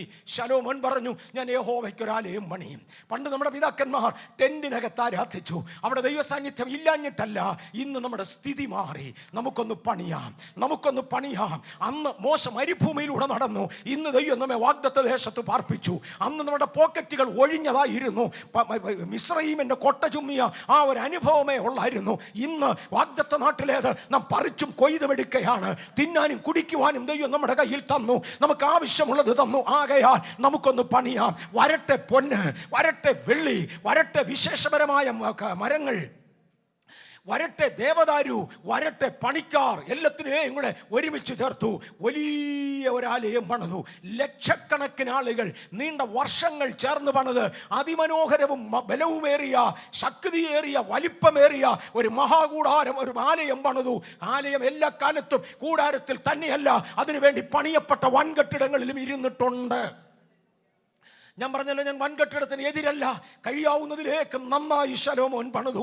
പക്ഷെ പണിതിട്ട കെട്ടിടം കൊണ്ട് മാത്രമായില്ല, ഇതിനെ ദൈവത്തിനൊന്ന് പ്രതിഷ്ഠിക്കണം. ദൈവത്തിന് പ്രതിഷ്ഠിക്കാതെ ആ സാന്നിധ്യം അകത്തോട്ട് ഇറങ്ങത്തില്ല. ഇന്ന് പകൽക്കാലം ഇതിനകത്തിരിക്കുന്ന രക്ഷിക്കപ്പെട്ടവർ, സ്നാനപ്പെട്ടവർ, പരിശുദ്ധാത്മാവിന്റെ അടയാളമായ അന്യഭാഷയെങ്കിലും ഏറ്റെടുത്തവർ, ദൈവകൃപയിലായവർ, മറക്കരുത്, പണിതിട്ടിരിക്കുന്ന കെട്ടിടമാണ്. ഇന്ന് പകൽ ഇതിനകത്ത് പണിതിട്ടിരിക്കുന്ന ദേവാലയങ്ങൾ പലതുണ്ട്. ഇതിനെ ഒന്നുകൂടെ പ്രതിഷ്ഠിക്കുവാൻ, അല്ലെങ്കിൽ ഇതിനെ ഒന്ന് പ്രതിഷ്ഠിക്കുവാൻ ശലോമോൻ ഒരു ദിവസം തീരുമാനിച്ചു. അന്ന് പ്രത്യേക യാഗങ്ങൾ നടത്തി. അന്ന് തന്റെ പുരോഹിത വർഗങ്ങൾ ഒരുമിച്ചുകൂടി. പുരോഹിതന്മാർ പാടാൻ തുടങ്ങി, അവൻ നല്ലവനല്ലോ, അവന്റെ ദൈ എന്നേക്കുമുള്ളത്, അവന്റെ ദൈ എന്നേക്കുമുള്ളത്. അവർ പാടിക്കൊണ്ടിരിക്കവേ യഹോവയുടെ തേജസ് മന്ദിരത്തിലേക്ക് ഇറങ്ങി ആലയത്തെ നിറച്ചു. പണിയപ്പെട്ട ദേവാലയങ്ങളെ പ്രതിഷ്ഠിക്കപ്പെടുവാൻ ഇന്ന് പകൽ ദൈവകരങ്ങളിലേക്ക് വരാം. എന്നാ പ്രതിഷ്ഠിക്കുക എന്ന് പറഞ്ഞാൽ, ഈ ആലയം ഇന്നു മുതൽ ദൈവത്തിന് മാത്രമായിരിക്കും. ഹല്ലേലൂയ. ഇതിനകത്ത് വേറൊന്നും കയറരുത്, ഇതിനകത്ത് വേറൊന്നും കയറുകയില്ല. ദൈവത്തിന് തിരിഹിതത്തിന് പ്രതികൂലമായതൊന്നും ഇതിനകത്ത് ഞാൻ അനുവദിക്കയില്ല. ഇത് ദൈവത്തിന് വിശുദ്ധമെന്ന് പറഞ്ഞ് സ്വയം വേർതിരിക്കുന്നതിനെയാണ് സമർപ്പണം എന്ന് പറയുന്നത്. മോശയുടെ ശലോമോന്റെ ആലയം പ്രതിഷ്ഠിച്ചതോടുകൂടെ യഹോവയുടെ തേജസ് ആലയത്തിലേക്ക് കയറി നിറഞ്ഞു. എന്നോട് ഒരു ദിവസം ആത്മവിവശത എന്ന വിഷയം എടുക്കുമ്പോൾ അത് വളരെ വ്യക്തമാക്കിയതാണ്. എബ്രായ ഭാഷയിൽ വായിച്ചാൽ ദൈവത്തിന്റെ കാബോത്ത്, ഘനമേറിയ ദൈവത്തിന്റെ സാന്നിധ്യം ആലയത്തിന്റെ അകത്തേക്ക് ഇറങ്ങിയതിനാൽ പുരോഹിതന്മാർ നിന്നിരുന്നവർക്ക് നിൽപ്പാൻ കഴിയാതെയായി. മോശ പ്രതിഷ്ഠ കഴിഞ്ഞകത്ത് കയറാൻ ശ്രമിച്ചത്, കയറാൻ വയ്യ. ഏതാണ്ട് അകത്തിരിക്കുന്നത് കൊണ്ട് ഇങ്ങോട്ട് കയറാൻ വയ്യ. ഇതിനകത്ത് ഏതാണ്ട് ഇരിക്കുക. ഹല്ലേലൂയ. ഈ കെട്ടിടത്തിനകത്ത് നിറച്ച് ഇഷ്ടിക വാരി കൊണ്ട് അടുക്കി വെച്ചാൽ, ഇതൊരു സ്റ്റോർ ഹൗസ് ആക്കി എന്നിരിക്കട്ടെ, ഇഷ്ടിക അടുക്കി വെച്ചു, ഇല്ലെങ്കിൽ തടി ഉപകരണങ്ങൾ അടുക്കി വെച്ചു. ഒരാൾ ഇതിനകത്ത് കയറാൻ നോക്കിയാൽ വാതുക്കെ അകത്തോട്ട് കയറാനൊക്കത്തില്ല. കാര്യം ഇതിനകത്ത് ഏതാണ്ട് ഇരിക്കുക. ഹേ മോശേ, അങ്ങ് അകത്ത് കയറുന്നതിന് മുന്നമേ ആ പ്രതിഷ്ഠിച്ച വേളയിൽ അകം നിറച്ച ദൈവ സാന്നിധ്യം. ഹല്ലേലൂയ. അപ്പോൾ മോശയ്ക്ക് കയറാൻ കഴിയാതെയായി. പുരോഹിതന്മാരോ ശലോമോന്റെ ദേവാലയത്തിൽ അകത്ത് കയറിയേച്ചാ പ്രതിഷ്ഠിച്ചത്.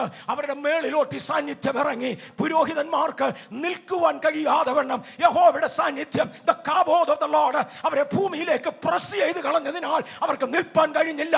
അവർ പളുക്കെന്ന് തറയെ വീണു. മോശേ, അങ്ങ് പണ്ട് ഈ സാന്നിധ്യത്തിന് നടുക്ക് ഇരുന്നതല്ലേ? അതെന്നേ, അന്നിറങ്ങിയ സാന്നിധ്യം അല്ല ഇത്.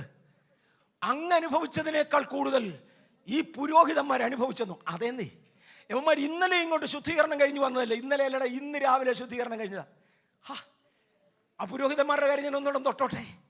ഒരു 120 പുരോഹിതന്മാർ ദേവാലയത്തിലേക്ക് ഒരുമിച്ചിറങ്ങി കൂറുകളുടെ ക്രമം നോക്കാതെ ഓരോരുത്തരും തന്നെത്താൻ ശുദ്ധീകരിച്ചു.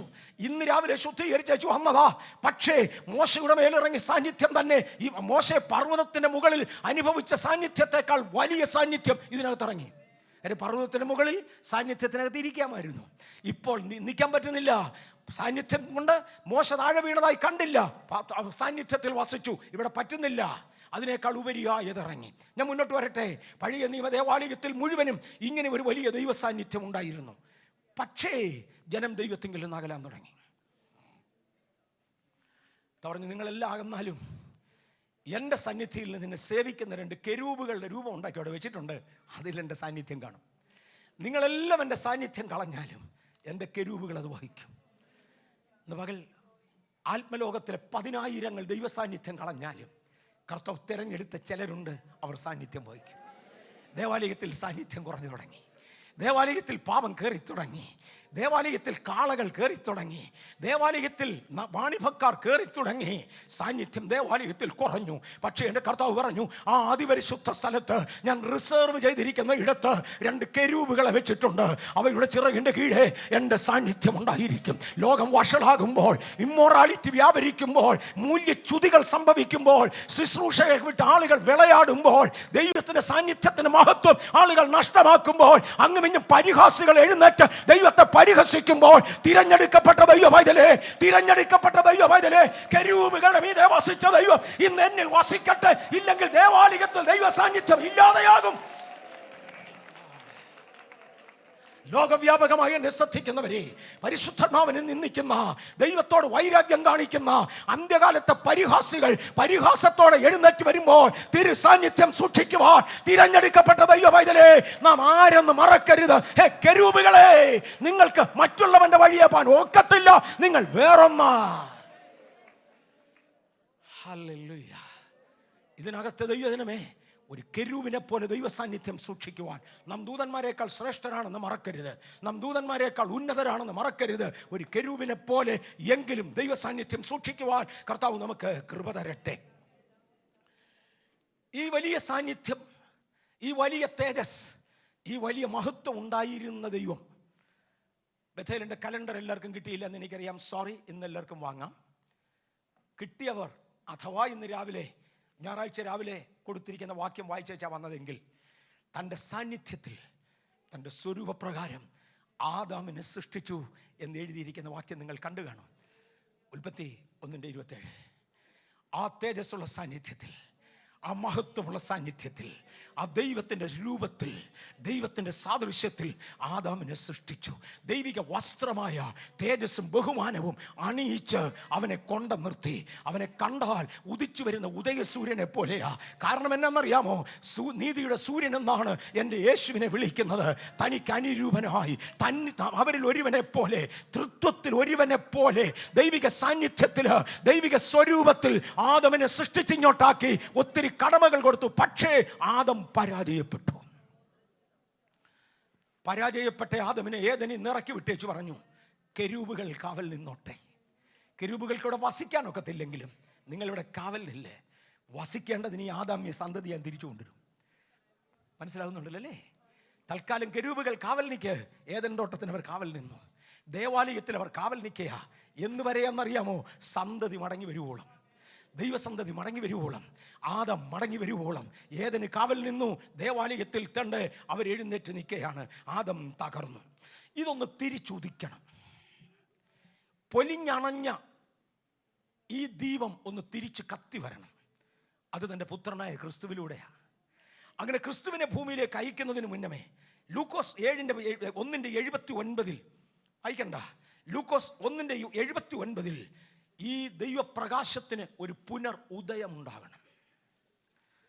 അതിൻ്റെ വഴിയോടിയായി, മുന്നോടിയായി ഒരു യോഹന്നാൻ സ്നാപകനെ ദൈവം അയച്ചു. യോഹന്നാൻ സ്നാപകന്റെ ജനനം വിചിത്രമായിരുന്നു. പ്രായം കഴിഞ്ഞുപോയ ഒരപ്പച്ചനും പ്രായം വളരെ കഴിഞ്ഞുപോയ അമ്മച്ചിയും. അമ്മച്ചിയാണ് ചെറിയ കാലം മുതൽ വന്ധിയായിരുന്നതിനാൽ ഒരു മകന് വേണ്ടി താല്പര്യപ്പെട്ടെങ്കിലും അത് ഇല്ലാതിരുന്ന കാലത്ത് അവിചാരിതമായി ഇറങ്ങി വന്ന ദൈവത്തിൻ്റെ ദൂതൻ സഖരിയ പുരോഹിതനോട് സംസാരിച്ചു. ജനമൊരു അടയാളം കാണേണ്ടതിന് അദ്ദേഹത്തിൻ്റെ അവിശ്വാസത്തെ കണക്കിലെടുത്തുകൊണ്ട് ദൈവം അദ്ദേഹത്തെ ഊമനാക്കി മാറ്റി. ദൈവം വിധിച്ച അവധിയിൽ ആ സംഭവം കഴിഞ്ഞു. ആ വർഷം യോഹന്നാൻ സ്നാപകൻ ജനിച്ചു വീണു. ജനിച്ചു വീണ യോഹന്നാന് പേരിടേണ്ടതിന് നാട്ടുകാർ അമ്മയോട് അഭിപ്രായം ചോദിച്ചു. അമ്മ പറഞ്ഞു, യോഹന്നാൻ. കുടുംബത്തിലില്ലാത്ത പേര്, പതിവില്ലാത്ത പേര്, അപ്പനമ്മമാർ ഇട്ടിട്ടില്ലാത്ത പേര്. പഴയ നിയമം കൊഞ്ചിനെ എടുത്താൽ പാരമ്പര്യത്തിൻ്റെ വലിപ്പം വലുതാ. ഇങ്ങനൊരു പേര്, അതും പുരോഹിത സന്തതിക്ക്. ഈ പേർ നിങ്ങളുടെ ചാർച്ചക്കാർക്കില്ല. എങ്ങനെ നീ ഈ പേര് സജസ്റ്റ് ചെയ്തു? അവൾ പറഞ്ഞു, കൂടുതൽ ചോദിക്കണ്ട, എൻ്റെ മോൻ്റെ പേര് യോഹന്നാൻ എന്നാ. കാര്യം എന്നാന്നറിയാമോ? പറയേണ്ടവൻ പറഞ്ഞിട്ടുണ്ട്, പറയേണ്ടവൻ പറഞ്ഞിട്ടുണ്ട്, അറിയിക്കേണ്ടവൻ അറിയിച്ചിട്ടുണ്ട്. എവിടെ എഴുതിയിരിക്കുന്നു? ആര് പറഞ്ഞു? ഇപ്പോൾ പേര് കൊണ്ടിടാൻ ആര് പറഞ്ഞു? മിണ്ടാതിരിയടാ, പറയേണ്ടവൻ പറഞ്ഞു, പറയേണ്ടവൻ പറഞ്ഞു. നാട്ടുകാർ ചേർന്ന് പറഞ്ഞു, നീ തന്നെ തീരുമാനിച്ചാൽ ഒക്കത്തില്ല, ഈ ചെറുക്കൻ്റെ അപ്പനെന്ന് പറയട്ടെ. അങ്ങേരാണെ പൊട്ടനല്ലേ? അങ്ങേരുടെ ചെന്ന് ആംഗ്യം കാണിച്ചു വെച്ചു, ഈ കിടക്കുന്ന ഈ കൊച്ചിന് എന്നാ പേരിടേണ്ടത്? അങ്ങേര് പറഞ്ഞു, ഒരു എഴുത്തുപലക കൊണ്ടുപോവാ. എഴുത്തുപലക കൊണ്ടുവന്നു. ആ എഴുത്തുപലകയിൽ അദ്ദേഹം എഴുതി യോഹന്നാൻ. എന്നെ കാര്യമെന്നറിയാമോ? പറയേണ്ടവനെ കാര്യം പറഞ്ഞതാ. ഇത് പറഞ്ഞു തീരുകയും ഇത് എഴുതി തീരുകയും ജനം അമ്പരപ്പെട്ടു. അദ്ദേഹത്തിന്റെ വാ തുറന്നു. ഹല്ലേലൂയ. 9 മാസമായി അടച്ചു പൂട്ടിയിരുന്ന വാ തുറന്നുകൊണ്ട് പ്രവചന ശബ്ദവുമായി തന്റെ അദ്ദേഹം എഴുന്നേറ്റ് വന്നു. മറക്കല്ലേ, ശബത്ത് നാൾ തോറും ആരാധനയ്ക്ക് അവസരം കിട്ടുമ്പോഴൊക്കെ ദേവാലയത്തിൽ കയറി പഴയ ചൊല്ലുകൾ വാതോരാതെ ചൊല്ലിയവനായ സെക്കരിയ പുരോഹിതന്, പഠിച്ച പ്രസംഗങ്ങള് നാളുതോറും പറഞ്ഞുകൊണ്ടിരുന്ന സെക്കരിയ പുരോഹിതന്, പാരമ്പര്യത്തിന്റെ ചട്ടങ്ങൾ നാളുതോറും അഴിച്ചുവിട്ടിരുന്ന പുരോഹിതന് തമ്പുരാൻ പറഞ്ഞു, കുറെ നാൾ നീ ഒന്നും മിണ്ടാതിരി. ഏറെക്കുറെ 1 വർഷത്തിന് താഴെ ഒരു കാലയളവ് മിണ്ടാതിരുന്ന ശേഷം തിരിച്ചു തമ്പുരാൻ തന്റെ നാവ് ഒന്ന് തുറന്നു. നാവ് തുറന്നപ്പോൾ വരുന്നത് പഴയ ചൊല്ലല്ല, പഴയ പാട്ടല്ല, പഴയ പ്രസംഗമല്ല, ആത്മാവിന്റെ ദൂതാണ്. ഹല്ലേലൂയ! സ്വർഗത്തിൽ നിന്ന് ഉദയം നമ്മെ സന്ദർശിച്ചു. ഹല്ലേലൂയ! ഏദനിൽ തകർന്നു പോയ വെളിച്ചം, ഏദനിൽ നഷ്ടപ്പെട്ട ദൈവപ്രകാശം, തേജസ്സും ബഹുമാനവും അത് മുഴുവനും മടങ്ങി വരുവാൻ തിരിച്ചതൊന്ന് ഉദിക്കാൻ പോകുകയാ. ബേഥേൽ ഈ വർഷം അതൊന്ന് ഉദിച്ചു വരികയാ. നമ്മിലൊന്ന് ഉദിക്കട്ടെ. ബേഥേലേറ്റ് നമ്മിലൊന്ന് ഉദിക്കട്ടെ. അദ്ദേഹം ഒരു സംഗീതവുമായി ആരംഭിച്ചു, ഒരു പ്രവചന ഗാനവുമായി ആരംഭിച്ചു. പ്രവാചകന്മാർ പാടും, പ്രവാചകന്മാർ പ്രവചിക്കും, പ്രവാചകന്മാർ പ്രവചന ക്രിയകൾ നടത്തും. അദ്ദേഹം പാടാൻ തുടങ്ങി, ഉദയം നമ്മെ സന്ദർശിച്ചു. എന്നിട്ട് പറയുക, പൈതലേ, ഇപ്പഴിഞ്ഞോട്ട് പിറന്നു വീണ കുഞ്ഞേ, പേരിടാൻ തുടങ്ങുന്ന കുഞ്ഞേ, നീ ആ വെളിച്ചമല്ല, നീ അതിന് സാക്ഷ്യം പറയാൻ വന്നവനാ, നീ ആ വെളിച്ചത്തിന് വഴിയൊരുക്കാൻ വന്നവനാ. ഇന്ന് ഇതിനകത്തിരിക്കുന്ന ദൈവ പൈതലേ, നിങ്ങളാരും പരിശുദ്ധാത്മാവല്ല, പക്ഷെ പരിശുദ്ധാത്മാവിന് വഴിയൊരുക്കുവാൻ, പരിശുദ്ധാത്മാവിനൊന്ന് വസിക്കുവാൻ, പരിശുദ്ധാത്മാവിനൊന്ന് ചലിക്കുവാൻ നാം ഒരു വാഹനമാ. ഹല്ലേലൂയ! നാം ഒരു വാഹനമാ, നാം ഒരു വാഹനമാ, നാം ദൈവത്തിന്റെ വാഹനമാ. ഹേ യോഹന്നാനെ, നീ ദൈവമല്ല, നീ വെളിച്ചമല്ല, വെളിച്ചത്തിന് സാക്ഷ്യം പറയാൻ വന്നവനാ, വഴിയൊരുക്കാൻ വന്നവനാ. നീയോ പൈതലേ, അത്യുന്നതന്റെ പ്രവാചകൻ എന്ന് വിളിക്കപ്പെടും. മോനെ, എന്നെ വിളിച്ച പുരോഹിതനെന്നാ, എന്നെ വിളിച്ചത് പുരോഹിതനെന്നാ. ആ ജോലി ഞാൻ സത്യമായി നിർവഹിച്ചു. എന്നെ ഏൽപ്പിച്ചത് ആത്മാർത്ഥതയോടെ ചെയ്തു. പക്ഷെ മോനെ, നീ ഇവിടെ നിൽക്കത്തില്ല. ബേഥേൽ ദൈവം എന്നെ വർഗീസിനെ ഏൽപ്പിച്ചത് ചെയ്തു. ഇതിനപ്പുറത്തോട്ട് ചെയ്യുവാൻ ദൈവം ഇതിനകത്തുനിന്ന് ഒത്തിരി പേരെ കൂടെ വളർത്തട്ടെ, സഭയെ ദൈവം വളർത്തട്ടെ. ഇതിൻ്റെ അപ്പുറത്തോട്ട് ചെയ്യാൻ പ്രായമായ സെക്കരിയാവ് വാർദ്ധക്യപ്രായത്തിൽ ഒരു കുഞ്ഞിനെ കണ്ട് മുഖത്തോട്ട് നോക്കിക്കൊണ്ട് പറയുകയാ, എന്നെ പുരോഹിതനെന്ന് അറിഞ്ഞു, നിന്നെ അറിയുന്ന അതല്ല, നീ അത്യുന്നതന്റെ പ്രവാചകനാ. നീയോ പൈതലേ, വെളിച്ചത്തിന് സാക്ഷ്യം നിൽക്കാൻ വന്നവനാ, നീ വഴിയൊരുക്കാൻ വന്നവനാ. ഉദയം നമ്മെ സമീപിച്ചു, നീ അതിന് വഴിയൊരുക്കാൻ വന്നവനാ. ദൈവത്തിൻ്റെ ദീപമായിരുന്നു, പ്രകാശം കത്തിക്കുവാൻ വഴിയൊരുക്കാൻ വന്നവനാ. യോഹന്നാൻ സ്നാപകനെ കുറിച്ച് യേശു പറഞ്ഞത് യോഹന്നാന്റെ സുവിശേഷം 5:35 അവൻ കത്തിജ്വലിക്കുന്ന വിളക്കായിരുന്നു. യോഹന്നാന്റെ സുവിശേഷം 5:35 യേശു പറയുന്ന പദമാ, അവൻ കത്തിജ്വലിക്കുന്ന വിളക്കായിരുന്നു. ദൈവം കത്തിച്ചാൽ കത്തും. വഴിയൊരുക്കാൻ വേണ്ടി വന്നവരെ, കത്തുന്ന വിളക്കെന്നല്ല, പലതിനും പുകയുന്ന വിളക്കെന്ന് പോലും വിളിക്കാൻ കെട്ട വിളക്ക പലതും. പണ്ട് കത്തിയ കഥ പലർക്കും പറയാനുണ്ട്. 100 വർഷത്തിന് മുമ്പേ അപ്പച്ചന്മാർക്കൊരു കത്തലിച്ചാ, അതിൻ്റെ സന്തതികളാ ഞങ്ങൾ കെട്ടുപോയി. 50 വർഷം മുമ്പേ എനിക്ക് അഭിഷേകം കിട്ടിയതാ, അന്ന് ഞാൻ കത്തിയതാ, ഇന്നത് ഇല്ല. ഞാനും പറയാറുണ്ട്, വയസ്സായി, പക്ഷെ ഇന്നും കത്താൻ കൃപ തരുന്നുണ്ട്. സ്തോത്രം. യോഹന്നാൻ കത്തി എന്നല്ല എഴുതിയിരിക്കുന്നേ, കത്തിജ്വലിക്കുന്ന വിളക്കായിരുന്നു. ഒന്ന് ജ്വലിക്കുവാൻ നമുക്കൊന്ന് ഏൽപ്പിക്കാം. വിളക്കോടുകൂടെ പാത്രത്തിൽ എണ്ണയുള്ളവരെ നിങ്ങൾ ജ്വലിച്ചുകൊണ്ടിരിക്കും. വിളക്കോടുകൂടെ പാത്രത്തിൽ എണ്ണയുള്ളവരെ നാം ജ്വലിച്ചുകൊണ്ടിരിക്കും. അവൻ കത്തിജ്വലിക്കുന്ന ഒരു വിളക്കായിരുന്നു. അവൻ്റെ വെളിച്ചത്തിൽ നിങ്ങൾ നടക്കുവാൻ ശ്രമിച്ചു, കുറേ നാളത്തേക്ക് അത് ഒത്തു. എന്നാൽ യേശു വരാൻ പോകുകയാണ്. യേശുവിൻ്റെ വഴികാട്ടിയായിരുന്നു. സാക്ഷാൽ വെളിച്ചത്തിൻ്റെ ഉദയം യേശുവിലൂടെ നമ്മൾ കണ്ടു. യെശയ്യാ 9:2 വായിക്കാമോ? ഇരുട്ടിൽ നടന്ന ജനം വലിയൊരു വെളിച്ചം കണ്ടു. അന്ധതമസ്സുള്ള ദേശത്ത് പാർത്തവരുടെ മേൽ പ്രകാശം ശോഭിച്ചു. മതി. യേശുവിൻ്റെ ജനനത്തെക്കുറിച്ച് യെശയ്യാ പ്രവാചകൻ പണ്ട് വിളിച്ചു പറഞ്ഞു, ഇരുട്ടിൽ നടന്ന ജനം വലിയൊരു വെളിച്ചം കണ്ടു. നഫ്താലി പ്രദേശങ്ങളിലുള്ള ഇരുളിൻ്റെ നാടെന്നറിയപ്പെട്ടിരുന്ന ഗലീലയിലൂടെ അക്ഷരീകമായി സഞ്ചരിക്കുന്ന, ഗലീല എന്നത് ഇരുട്ടിൻ്റെ നാടെന്ന, ഇരുട്ടിൻ്റെ നാടിലൂടെ സഞ്ചരിച്ച അക്ഷരീകമായ യേശുവിനെ കുറിച്ചുള്ള അക്ഷരീകമായ ദൂതായത്. പക്ഷേ യെശയ്യാവ് തന്നെ മറക്കാതെ ബാക്കിയും കൂടെ പറഞ്ഞു, കുരുട്ട് കണ്ണുകളെ തുറക്കുവാൻ ഞാൻ അവനെ അഭിഷേകം ചെയ്യും. ഞാനിവിടെ വന്നോളാം. യോഹന്നാന്റെ സുവിശേഷം 1:4 യേശു ജീവിപ്പിക്കുന്ന വെളിച്ചമാണ്.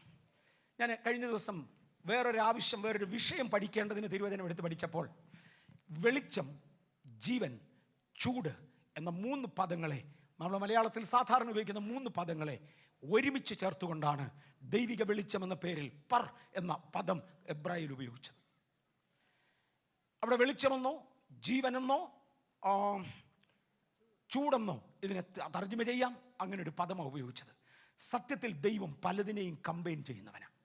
ഒത്തത്തൊടാം, കർത്താവ് പലതിനെയും കമ്പൈൻ ചെയ്യുന്നവനാ. മത്തായിയുടെ സുവിശേഷം 17:2 ഈ യേശുവിനെ മറുരൂപമലയിൽ കണ്ടവർ പറയുന്നത് അവൻ്റെ മുഖം സൂര്യനെ പോലെ പ്രകാശിച്ചു. എനിക്കൊന്ന് അതിനേക്കാൾ വലിയൊരു എക്സാമ്പിൾ പറയാൻ ഇവർക്കാർക്ക് ഇല്ല. അതുകൊണ്ടായിരിക്കും സൂര്യനെയൊക്കെ കരുത്തോട്ടത്. അതിനേക്കാൾ വലിയൊരു എക്സാമ്പിൾ പറയാൻ അപ്പോസ്തലന്മാർക്ക് ഇല്ല. അവൻ്റെ മുഖം സൂര്യനെ പോലെ പ്രകാശിച്ചു. അവൻ്റെ വസ്ത്രം വെളിച്ചം പോലെ പ്രകാശമുള്ളതായിരുന്നു. അവൻ്റെ വസ്ത്രം വെളിച്ചം പോലെ വെണ്ണയുള്ളതായിരുന്നു. ദൈവത്തിൻ്റെ ദൂതന്മാർ പ്രകാശിക്കുന്നവരാണോ സ്വർഗീയ സാന്നിധ്യത്തിൽ വസിക്കുന്നവർ? മോശ ഒരു 40 ദിവസം ദൈവ സാന്നിധ്യത്തിൽ ഇരുന്നതോടെ അദ്ദേഹത്തിൻ്റെ ത്വക്കിൻ്റെ നിറം മാറിയല്ലോ. ലൂക്കോസിൻ്റെ സുവിശേഷം 2-ാം അധ്യായത്തിൻ്റെ 9-ാമത്തെ വാക്യത്തിൽ എൻ്റെ യേശുവിൻ്റെ ജനനവർത്തമാനം അറിയിക്കുവാൻ ഇടയന്മാരുടെ അടുക്കലേക്ക് ചില ദൂതന്മാർ ഇറങ്ങി വന്നു. പെട്ടെന്ന് ഒരു പ്രകാശം അവർക്ക് ചുറ്റും മിന്നി. അവരൊരു ശബ്ദം കേട്ടു, അത്യുന്നതങ്ങളിൽ ദൈവത്തിന് മഹത്വം. ദൂതന്മാർ ഇറങ്ങി വരുന്നിടത്ത് പ്രകാശമാണ്. കാര്യം ഇവർ പാർക്കുന്നത് അവിടെയാ. നമ്മളൊക്കെ ഇറങ്ങി വരുമ്പോഴോ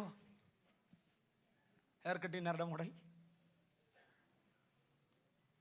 സൂട്ടിനാരുടെ മോഡൽ, പ്രസംഗം ഇന്നാരുടെ മോഡൽ, മറ്റേ ബൈബിൾ സ്കൂളിലെ നോട്ട്. അയ്യോ, താവോട്ടിങ്ങോട്ട് ഇറങ്ങി വന്ന ആളുകളെ കൈ അനക്കുന്നത്, തോൾ ഉരുട്ടുന്നത് വരെ ഇന്നാരുടെ മോഡൽ. ദൈവസാന്നിധ്യത്തിൽ വസിക്കുന്നവൻ ദൈവിക മോഡലാ. ദൂതന്മാർ ദൈവസാന്നിധ്യത്തിൽ വസിച്ചു. ഇറങ്ങി വന്ന ദൂതൻ വരികയും സ്വർഗത്തിൻ്റെ തേജസ് മിന്നാൻ തുടങ്ങി. ലൂക്കോസ് 2:9 യേശുവിൻ്റെ ജനനവർത്തമാനം അറിയിക്കുവാനായി ഇറങ്ങി വന്ന ദൂതന്മാർ ദൈവിക തേജസ് കൊണ്ടുവന്നിരുന്നു. മത്തായി 28:3 യേശുവിനെ ഉയർപ്പിക്കുവാൻ, കല്ലറയുടെ വാതിക്കൽ നിന്ന് കല്ലുരുട്ടുവാൻ, റോമൻ ഗവൺമെൻറ്റിൻ്റെ മുദ്ര ഉടയ്ക്കുവാൻ, യേശുവിനെ മരണത്തിൽ നിന്ന് എഴുന്നേൽപ്പിക്കേണ്ടതിന്, അല്ലെങ്കിൽ കല്ലറയിൽ നിന്ന് പുറത്തു കൊണ്ടുവരേണ്ടതിന് ഇറങ്ങി വന്ന ദൂതന്മാർ തേജസ്സുള്ളവരായിരുന്നു. ഹല്ലേലൂയ. ആ സാന്നിധ്യത്തിൽ വസിക്കുന്നവർ, ദൈവ സാന്നിധ്യത്തിലുള്ളവർ തേജസ്സുള്ളവരാ. ആ തേജസ് നമ്മുടെ മേൽ വരട്ടെ. ദൂതന്മാർ തേജസ് വഹിച്ചവരാണ്. ഞാൻ പറഞ്ഞു ദൈവം പലതിനെയും കമ്പൈൻ ചെയ്യുന്നവനാ. ഞാൻ ചില വാക്കുകൾ കൊണ്ട് അത് തൊട്ടോട്ടെ. സങ്കീർത്തനം 84:11 എന്ന് വായിക്കാം. സങ്കീർത്തനം 84:11. യഹോവയായ ദൈവം സൂര്യനും പരിചയമാകുന്നു. യഹോവയായ ദൈവത്തെക്കുറിച്ച് വെളിച്ചമാണെന്ന് ഇത്രയും നേരം ഞാൻ പറഞ്ഞു, പ്രകാശമാണെന്ന് പറഞ്ഞു, മഹത്വമാണെന്ന് പറഞ്ഞു, മനോഹര രൂപിയാന്ന് പറഞ്ഞു. ഇപ്പോഴങ്ങോട്ട് പറയുകയാണ് യഹോവയായ ദൈവം സൂര്യനും പരിചയം. 1, അവൻ വെളിച്ചമാണ്. 2, എൻ്റെ കാവല. കേവലം വെളിച്ചം കൊണ്ട് തീർന്നില്ല, അദ്ദേഹം എൻ്റെ കാവല. അബ്രഹാമേ, നീ പേടിക്കണ്ട. ഇന്ന് ഭയന്ന് വിളിരിക്കുന്ന ദൈവവേദലേ, പേടിക്കണ്ട. നീ പേടിക്കണ്ട. ഭയത്തിൻ്റെ കാലം കഴിഞ്ഞു. കാരണം അറിയാമോ, ഞാൻ നിന്റെ അതിമഹത്തായ പ്രതിഫലമാ, ഞാൻ നിന്റെ പരിചയ, ഞാൻ നിന്റെ പലകയാ. നിനക്ക് കാവൽക്കാരില്ലല്ലേ? നിനക്ക് ആയുധവാഹകന്മാരില്ലല്ലേ? നിനക്കിവിടെ അടച്ചുപൂട്ടി കിടക്കുവാൻ വലിയ കെട്ടിടമില്ല, കൂടാരത്തിൽ വസിക്കുന്നതല്ലേ? അല്ല അബ്രഹാമേ, ഞാൻ നിന്റെ പരിചയ. യഹോവ സൂര്യനാണ്, യഹോവ പരിചയ. പിന്നെ വായിച്ചു, യഹോവ കൃപയും മഹത്വവും നൽകുന്നു. യഹോവ കൃപയുള്ളവനാ, കൃപ നൽകുന്നു, മഹത്വവും കൃപയും നൽകുന്നു. പിന്നെ നേരോടെ നടക്കുന്നവർക്ക് അവൻ ഒരു നന്മയും മുടക്കുകയില്ല. ഒരു നന്മയും മുടക്കാത്ത ദൈവമാണ്. നന്മ മുടക്കുന്ന ഒരുപാട് ശത്രുക്കളുണ്ട്. ഇന്ന് പകൽ ദൈവസാന്നിധ്യമായിട്ട് ഇറങ്ങി വന്ന യുവതിലെ ഒരു നന്മയും മുടക്കുകയില്ല. നേരോടെ നടക്കുന്നവർക്ക്, നടപ്പിലേക്ക് നമ്മൾ വരും, നേരോടെ നടക്കുന്നവർക്ക് ഒരു നന്മയും മുടക്കാത്ത ദൈവം. ഇന്ന് പകൽ നന്മ മുടങ്ങിക്കിടക്കുന്നവരെ അങ്ങനെ മുടക്കുന്ന ഒരു ശക്തി ഉണ്ട്. എന്നാൽ യേശുവിൻ്റെ നാമത്തിൽ നേരോടെ നടക്കുന്നവർക്ക് ഒരു നന്മയും മുടക്കാതെ വഴി തുറക്കുന്ന ദൈവമാ. അവൻ സൂര്യനാ, പ്രകാശം വഹിക്കുന്നവനാ, അവൻ പരിചയ, കാവൽ തരുന്നവനാ, അവൻ കൃപയുള്ളവനാ, ദയയുള്ളവനാ. മാത്രമല്ല, വഴിതടഞ്ഞ ശത്രുവിനെ ഇന്ന് പകൽ അകറ്റി മാറ്റിക്കൊണ്ട്, ഒരു നന്മയും തടഞ്ഞു വെച്ചിരിക്കുന്ന ശത്രുവിനെ അനുവദിക്കാതെ, അവനെ ശാസിച്ചുകൊണ്ട് ഒരു നന്മയും മുടക്കാതെ എന്റെ മുമ്പിൽ തരുന്നവനാണ്. ഞാൻ നീതിയുള്ള വഴിയിൽ നടന്നാ മതി. എന്റെ ജീവിതത്തിൽ വിജയം ദൈവം തന്ന രംഗങ്ങളിൽ അല്ലെങ്കിൽ പ്രിൻസിപ്പിളുകളിൽ ഒന്ന്, നേരെ പോ, വളഞ്ഞ വഴിയെ തിരിയുവാൻ ഇന്ന് വരെ കർത്താവ് അനുവദിച്ചിട്ടില്ല. Straight forward. ഒരു പക്ഷെങ്കിൽ പറയുന്ന വാക്കുകൾ പരിശ്രമം ചിലർക്ക് തോന്നിയേക്കാം, സത്യമായിട്ടുമല്ല, പക്ഷെ സത്യം തന്നെയാണ് ഞാൻ പറയുന്നത്. നേരോടെ നടക്കുന്നവർക്ക്, നേരെ പോകുന്നവർക്ക് ഒരു നന്മയും മുടക്കാത്തവൻ. ഞാൻ എവിടെയെങ്കിലും പോകുമ്പോൾ ആരെങ്കിലും എന്നോട് ഇവിടെ പോകാന്ന് വെച്ചാൽ ചുമ്മാ പോകുന്ന ഞാൻ പറയത്തില്ല, ചുമ്മാ ഞാൻ ഒരിക്കലും പോകത്തില്ല. മലയാളത്തിലൊരു പഴഞ്ചൊല്ലുണ്ട്, പട്ടി ചന്തയ്ക്ക് പോയ പോലെ. ഞങ്ങളൊക്കെ ചന്തയിൽ പോലെ എന്തെങ്കിലും സാധനം വാങ്ങിച്ചുകൊണ്ട് വരും, പട്ടി ചന്തയിൽ പോലെ ഏറും വാങ്ങിച്ചുകൊണ്ട് വരും. വേറെ ഒന്നും കിട്ടത്തില്ല, ചുമ്മാ അത് പോയത്. അതുകൊണ്ടാണ് ഞാൻ ചുമ്മാ എങ്ങും പോകാറില്ല. ഞാൻ എവിടെയും നിങ്ങളോട് പറയാൻ ആഗ്രഹിക്കുന്നില്ലെങ്കിൽ ഒരിടത്ത് വരെ പോവാം, ഒരു കാര്യത്തിന് പോവാം, ചുമ്മാ ഞാനെങ്ങും പോകത്തില്ല. ഓക്കെ, നേരോടെ നടക്കുന്നവർക്ക് ഒരു നന്മയും മുടക്കാത്ത ദൈവം, ഒരുപാട് കാര്യങ്ങളെ കമ്പൈൻ ചെയ്യുന്നവനാ ദൈവം. യെശയ്യാവ് 9:2 ഇരുട്ടിൽ നടന്ന ജനം വലിയൊരു വെളിച്ചം കണ്ടു. യെശയ്യാവ് 42:6 വരുമ്പോൾ കേവലം, ആ വാക്യം വായിക്കണം, യെശയ്യാവ് 42:6, കേവലം ഗലീലയിൽ നടന്ന്, ഇരുട്ടിൻ്റെ നാടെന്ന് അറിഞ്ഞിരുന്ന ഗലീലയിൽ, ഇരുണ്ട പ്രദേശമെന്ന് പറയപ്പെടുന്ന ഗലീലയിൽ, ഇരുണ്ട പ്രദേശം എന്ന അർത്ഥമുള്ള ഗലീലയിൽ, ഗലീല എന്ന വാക്കിൻ്റെ അർത്ഥം ഇരുണ്ടതെന്ന ഗലീലയിൽ പ്രകാശമായി നടക്കേണ്ടതെന്ന് മാത്രമല്ല, അതിലെ കൂടെ അക്ഷരീകമായി നടന്നത് സത്യം. പക്ഷേ ആ നടക്കുന്ന നടപ്പിൽ വേറൊരു കൂട്ടം ഇരുളിനെ കർത്താവ് വിശ്വാസിക്കും. വായിച്ചാട്ടെ. കുരുട്ട് കണ്ണുകളെ തുറപ്പാനും, ആ പോകുന്ന പോക്കിലുണ്ടല്ലോ, കുരുട്ട് കണ്ണുകളെ തുറക്കുവാൻ, ഇന്ന് പകൽ അടഞ്ഞുപോയ കണ്ണുകളെ ആത്മമണ്ഡലത്തിൽ എങ്കിലും തുറക്കുവാൻ, അല്ല അക്ഷരീക മണ്ഡലത്തിലും തുറക്കുവാൻ. കണ്ണിന് രോഗമുള്ളവർ ഇന്ന് ഒരു വിടുതൽ പ്രതീക്ഷിച്ചു. പക്ഷേ ആത്മക്കണ്ണുകൾ കുരുടായ പലതിനെ കർത്താവ് ഈ ദിവസങ്ങളിൽ, ഇന്ന് പകൽ ഈ സന്ദേശത്തിൻ്റെ മുമ്പിൽ ആത്മിക കുരുട്ട് കണ്ണുകളെ തുറന്നെടുക്കട്ടെ. യേശു എന്തിനാ വന്നതെന്നറിയാമോ? ആദാം പോയതോടുകൂടെ, വെളിച്ചം അസ്തമിച്ചതോടുകൂടെ, ഇനി ഇതൊന്ന് ഉദിക്കുന്നത് വരെ ഇരുട്ടിൽ മാത്രം നടന്ന ജനമുണ്ടല്ലോ, അവർക്കൊരു വെളിച്ചം കൊടുക്കുവാനാ. ഹല്ലേലൂയ, അവർക്കൊരു വെളിച്ചം കൊടുക്കുവാനാ. ആ കഴിഞ്ഞകാല അനുഭവങ്ങളിൽ മാത്രം പോയവരുണ്ടല്ലോ, അവർക്കൊരു വെളിച്ചം കൊടുക്കുവാനാ.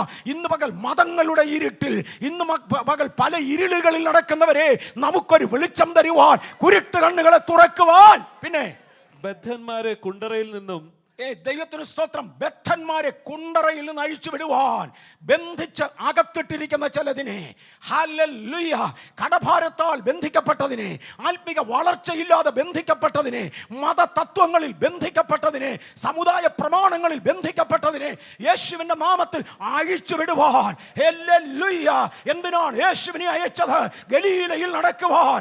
കൂടെ മാത്രമല്ല, കുരുട്ട് കണ്ണുകളെ തുറക്കുവാൻ, ബന്ധിക്കപ്പെട്ട ചിലതിനെ കുണ്ടറകളിൽ നിന്ന് അഴിച്ചു വിടുവാൻ, വെളിച്ചം കാണാൻ അനുവാദമില്ലാതെ, ഓ ഗോഡ്, ഒരു നല്ല മെസ്സേജ് കേൾക്കാൻ അനുവാദമില്ലാതെ, ആത്മനിറവിൽ വ്യാപരിക്കുന്ന ഒരു വ്യാപാര ശക്തി ഉള്ളയിടത്ത് ഇരിക്കാൻ അനുവാദമില്ലാതെ, ഒരു നല്ല കാത്തിരിപ്പ് യോഗത്തിൽ പങ്കെടുക്കാൻ കഴിയാതെ, അധമമായതിലും താണതിലും ഇരുട്ടിൻ്റെ ഉള്ളറകളിൽ, ചില ഉള്ളറകളിൽ, ചില കാരാഗ്രഹങ്ങളിൽ കുടുങ്ങിപ്പോയ ചിലതിനെ കാലിൽ നിന്നും ചങ്ങല വെട്ടുവാൻ, കയ്യിൽ നിന്നും ചങ്ങല അഴിക്കുവാൻ, ജോസഫ് സീസൺ കുടുങ്ങിപ്പോയ ചിലതിനെ ചങ്ങല അഴിച്ച് പുറത്തെടുക്കുവാൻ യേശുവിന്റെ നാമത്തിൽ Bethel experience it, execute it. Bethelites, execute it. ചിലതിനെ ഇരുമ്പ് ചങ്ങലകളിൽ നിന്ന് അഴിച്ച് പുറത്തെടുക്കുവാൻ, കാരാഗ്രഹത്തിൽ അടയ്ക്കപ്പെട്ട പത്രോസിന്റെ മുമ്പിൽ ഇറങ്ങി വന്ന് മുൻപിലേക്ക് വെളിപ്പാട് കാണിച്ച് നടത്തി, വാതിലുകൾ തുറന്നു കൊടുത്തതുപോലെ അടഞ്ഞുപോയ വാതിലുകളുടെ ഉള്ളിൽ നിന്ന് വിളിക്കപ്പെട്ട ശുശ്രൂഷകൾക്ക് വേണ്ടി ചിലതിനെ പുറത്തെടുക്കുവാൻ ഇന്ന് പകൽ ഈ പ്രകാശം ഇതിനകത്ത് ഉദിച്ചിരിക്കുന്നു. വായിച്ചാട്ടെ. അന്ധകാരത്തിൽ ഇരിക്കുന്നവരെ കാരാഗ്രഹത്തിൽ നിന്ന് വിടുവിപ്പാനും, അന്ധകാരത്തിലിരിക്കുന്നതിനെ കാരാഗ്രഹത്തിൽ നിന്ന് വിടുവിക്കാൻ. മോനെ, കാരാഗ്രഹത്തിൽ വെളിച്ചം പ്രതീക്ഷിക്കണ്ട. യഹോവയുടെ തേജസ് ചുറ്റുവക്കം മിന്നി എന്ന് വരും, പക്ഷേ അത് ലോകം കാണത്തില്ല. അതുകൊണ്ടല്ലേ പണ്ട് ആ ദൈവ തേജസ് വളരെ വലുതായി കാരാഗ്രഹത്തിൽ ഇറങ്ങിയപ്പോഴും കാരാഗ്രഹ പ്രമാണി വെളിച്ചം ചോദിച്ചുകൊണ്ട് വന്നത്? കാര്യം ഐക്യമൊന്നും കാണത്തില്ല. അന്ധകാരത്തിലിരിക്കുന്ന പലതിനെ കാരാഗ്രഹത്തിൽ നിന്ന് പുറത്തെടുക്കുവാൻ ഞാൻ ഈ പറയുന്ന ഭയങ്കര ആത്മീയ അർത്ഥത്തിലാണ്. അതുപോലെ ഭൗതിക അർത്ഥം എടുക്കട്ടെ. കെട്ടപ്പെട്ട ചിലതിനെ മന്ത്രവാദ ശക്തികളാൽ, കൂടോത്ര വ്യാപാരങ്ങളാൽ, കൈവിഷ ശക്തികളാൽ കെട്ടിയിട്ട ചിലതിനെ അത്ഭുതമായി പുറത്തെടുക്കുവാൻ,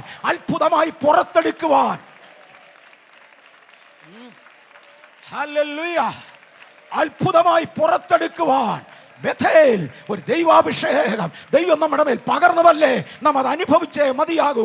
ചിലതിനെ പുറത്തെടുക്കുവാൻ ഞാൻ നിന്നെ അഭിഷേകം ചെയ്ത് അയച്ചിരിക്കുക, യേശുവിനെ അയച്ചിരിക്കുക. ലൂക്കോസ് 19:10 വായിക്കുന്നില്ല? യേശു പറഞ്ഞതെല്ലാം കൂടെ ചേർത്ത് ഞാൻ പറയാം.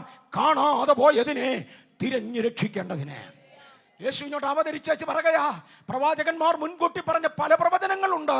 സമ്മറൈസ് ചെയ്ത് ഞാൻ പറയാം. കാണാതെ പോയ ചിലതിനെ കണ്ടെടുക്കേണ്ടതിന്, ഇന്ന് പകൽ കാണാതെ പോയ ചിലതിനെ കണ്ടെടുക്കേണ്ടതിന് വേണ്ടി യേശു ഇറങ്ങി വന്നിരിക്കയാ. അതിനുവേണ്ടി യേശു എവിടെല്ലാം തേടി, കടലിറമ്പിൽ ഇറങ്ങിച്ചെന്നു, അവിടെയുള്ളവരെ കണ്ടു. മീൻപിടുത്തത്തിൽ പരാജയപ്പെട്ട ബിസിനസ്സുകാരുടെ അടുക്കൽ ചെന്നു, പത്രോസിനെയും കൂട്ടരെയും പുറത്തെടുത്തു. ദേവാലയത്തിന്റെ അകത്ത് ഭൂതം പിടിച്ചു കിടന്നതിനെ തിരക്കി അകത്ത് കയറി അതിനെ പുറത്തെടുത്തു. വരണ്ട കൈയുമായി ദേവാലയത്തിന്റെ ഉള്ളിലുള്ളതിനെ അവിടെ നിന്ന് പുറത്തെടുത്തു. പുരോഹിത വൃന്ദങ്ങൾക്ക് നേരെ വിരൽ ചൂണ്ടി പുരോഹിതന്മാരിൽ വലിയൊരു വിഭാഗം മാനസാന്തരത്തിനും ദൈവകൃപയ്ക്കും അധീനരായി. തേടുന്ന ദൈവം കാണാതെ പോയതിനെ തിരഞ്ഞു രക്ഷിക്കേണ്ടതിന് ഇന്ന് പകൽ മതവികാരങ്ങളിൽ, പാരമ്പര്യ പഠിത്തങ്ങളിൽ, തിരുവചനത്തിന് വെളിയിലുള്ളതായ ശിക്ഷണങ്ങളിൽ, ആളുകളുടെ അബദ്ധധാരണകളിൽ, പഴയവരുടെ പരിചയങ്ങളിൽ കുടുങ്ങിപ്പോയ ചിലതേ യേശുവിന്റെ നാമത്തിൽ വെളിയിൽ വാ. കാണാതെ പോയി ഇതിനെ തിരഞ്ഞു രക്ഷിക്കേണ്ടതിനത്തേവെന്ന് യേശു എടുത്തു പറഞ്ഞു. ലൂക്കോസ് 13:3 യേശുവിനോട് ഒരു കൂട്ടം ആളുകൾ വന്നു പറഞ്ഞു. ലൂക്കോസ് 13:3 വായിക്കണ്ട. യേശുവിന്റെ അടുക്കൽ ചില ആളുകൾ വന്ന് പറഞ്ഞു, ഹേരോദാവ് നിന്നെ കൊല്ലാൻ പോവാ. പരീശന്മാരെല്ലാം കൂടെ ഭീഷണിയുമായിട്ട് വന്നു. എടാ, ഞങ്ങളുടെ പള്ളിയിലുള്ളതിനെ എല്ലാം അയച്ചുകൊണ്ട് പോയവൻ, ഇതുങ്ങൾ ഇരുളിലാ കിടന്നത്, നിങ്ങളെ കൊണ്ടുപോകുക, ഇരുളിൽ കിടന്ന ചിലതിനെ അടിച്ചുകൊണ്ട് പോവുക. ഇന്നലെ ഒരു വലിയ ദൈവ മനുഷ്യൻ്റെ യുവജനം ശുശ്രൂഷിക്കുന്ന അല്പസമയം പോയി കേൾക്കാൻ എനിക്ക് സാധിച്ചു. ഞാൻ അദ്ദേഹത്തെ നമ്മുടെ 21 ദിവസം ഉപവാസ പ്രാർത്ഥനയ്ക്ക് ഇവിടെ വരാൻ വിളിച്ചിട്ടുണ്ട്. വിൻസെന്റ് സെൽവകുമാർ, തമിഴ്നാട്ടിലെ ഉപയോഗിക്കുന്ന, ലോകവ്യാപകമായി ഉപയോഗിക്കുന്ന ശക്തനായ ഒരു ദൈവദാസനാണ്. അദ്ദേഹത്തോട് വരാൻ റിക്വസ്റ്റ് ചെയ്തിട്ടുണ്ട്. സമയമുണ്ടെങ്കിൽ വരാം എന്ന് പറഞ്ഞു. വന്നേക്കും എന്ന് കരുതുന്നു. അദ്ദേഹം ഒരു കാര്യം ഇങ്ങനെ പറഞ്ഞു, ആത്മമണ്ഡലത്തിൽ ഒരുപാട് തമിഴാ പറഞ്ഞുകൊണ്ട് തിരുടൻ എന്നാ പറഞ്ഞു. അങ്ങനെ ഞാൻ മലയാളം പറയുന്നില്ല. മേവറീസ് എന്നെ കള്ളൻ എന്ന് വിളിച്ചെന്ന് ആരെങ്കിലും പറയും, ഞാൻ പറയത്തില്ല. അദ്ദേഹം പറഞ്ഞ തിരുടൻ എന്നാ. ഇഞ്ഞപ്പുറത്തെ ചർച്ചിൽ പോകുന്നവൻ്റെ അടുക്ക ചെന്ന്, മോനെ പിണ്ണാക്ക് തരാം, അവിടെ വാട. എടാ, അവൻ്റെ എണ്ണയില്ല, പിണ്ണാക്കേ ഉള്ളൂ, അതുകൊണ്ട് അത് തരാമെന്ന് പറഞ്ഞു. അങ്ങപ്പുറത്തെ ചർച്ചിൽ പോകുന്നവൻ്റെ അടുക്ക, നീ ഇത്രയും നാളും ഗോതമ്പ് തിന്നല്ലേ ജീവിച്ചാൽ, ഇനിയും ഗോതമ്പിൻ്റെ ഇല തരാൻ പാടാ, കണ്ടാ വലിപ്പമുണ്ട്. ഇങ്ങനെ പലതും പറഞ്ഞ് തിരിടാടുന്ന തിരിടാരന്മാർ പോട്ടെ. യേശു പറഞ്ഞു, ഇതിലെ കുറേ എണ്ണത്തെ വിടിവിക്കാനാണ് ഞാൻ വന്നത്. ഇരുട്ടിൽ കിടക്കുന്ന ചിലതിനെ തപ്പിയാണ് ഞാൻ വന്നത്. ആരുടെയും ഒന്നും കൊണ്ടുപോകാനല്ല, പക്ഷെ ചിലത് ചെയ്യാൻ വേണ്ടിയാണ് ഞാൻ വന്നത്. ഇത് പറഞ്ഞു കേട്ടപ്പം പരീശന്മാർക്ക് ബുദ്ധിമുട്ടായി. അവർ യേശുവിനെ ഒന്ന് ഭീഷണിപ്പെടുത്താൻ വേണ്ടി പറഞ്ഞു, ഹേരോദാവ് നിന്നെ കൊല്ലാൻ വരുന്നു. ഇവിടെ ഹേരോദാവ് അങ്ങേരുടെ പണി നോക്കിയിരിക്കുക. യേശുവാണെ വന്ന ചാകാൻ വന്നതാ. അത് ഹേരോദാവിൻ്റെ കൈ കൊണ്ട് ചാകാനല്ല, നിൻ്റെ കൈ കൊണ്ട് ഞാൻ വന്നതാ. കാര്യം നീ ഒന്നെങ്കിലേ സംഗതി ശരിയാകത്തുള്ളൂ. എൻ്റെ അപ്പം തിന്നവൻ വേണം എനിക്കെതിരെ കുതികാൽ ഉയർത്താൻ, അല്ലേ? എൻ്റെ കൃപ കൊണ്ട് കഴിഞ്ഞവൻ വേണം എന്നെ കൊല്ലാൻ. ഞാൻ ചാകാൻ വന്നതാ, പക്ഷേ ഹേരോദാവിൻ്റെ കൈ കൊണ്ടല്ല, നിൻ്റെ കൈ കൊണ്ട് ചാകാനാണ് വന്നത്. ഹേരോദാവ് കൊല്ലാൻ വരുന്നെന്നോ? എടുത്തുമാരിടാ. ഞാൻ ഇന്നും നാളെയും, ഞാൻ ഘോര പദങ്ങളിലോട്ട് കയറുന്നില്ല, യേശു ഉപയോഗിച്ച ഇന്നും നാളെയും ഞാനിവിടെ അത്ഭുതം ചെയ്യും. ഞാൻ രോഗികളെ സൗഖ്യമാക്കും, ഞാൻ ഭൂതങ്ങളെ പുറത്താക്കും. 3-ാം നാൾ I will perfect my self. ദൈവത്തിൻ്റെ 3-ാം നാൾ എന്നൊരു പുസ്തകം നേരത്തെ നമ്മൾ എഴുതിയത് ഇവിടെ ഉണ്ടായിരുന്നു. ഇവിടെ എല്ലാവരുടെയും കൈ കോപ്പികളുണ്ടെങ്കിലുണ്ട്. 2001 പ്രവേശിച്ച ദൈവസഭയെ ദൈവിക ഭാഷയിൽ ദൈവത്തിൻ്റെ 3-ാം നാളിൽ ജീവിക്കുന്നവരെന്നാണ് വിളിക്കുന്നത്. കാരണം 1000 സംവത്സരം ദൈവത്തിൻ്റെ ദൃഷ്ടിയിൽ ഒരു ദിവസം പോലെയാ. എങ്കിൽ 3-ാം നാളിൽ സമാപിക്കേണ്ടതിന് വന്നതാ. 3-ാം നാളിൽ ഞാൻ സമാപിക്കും കേട്ടോ.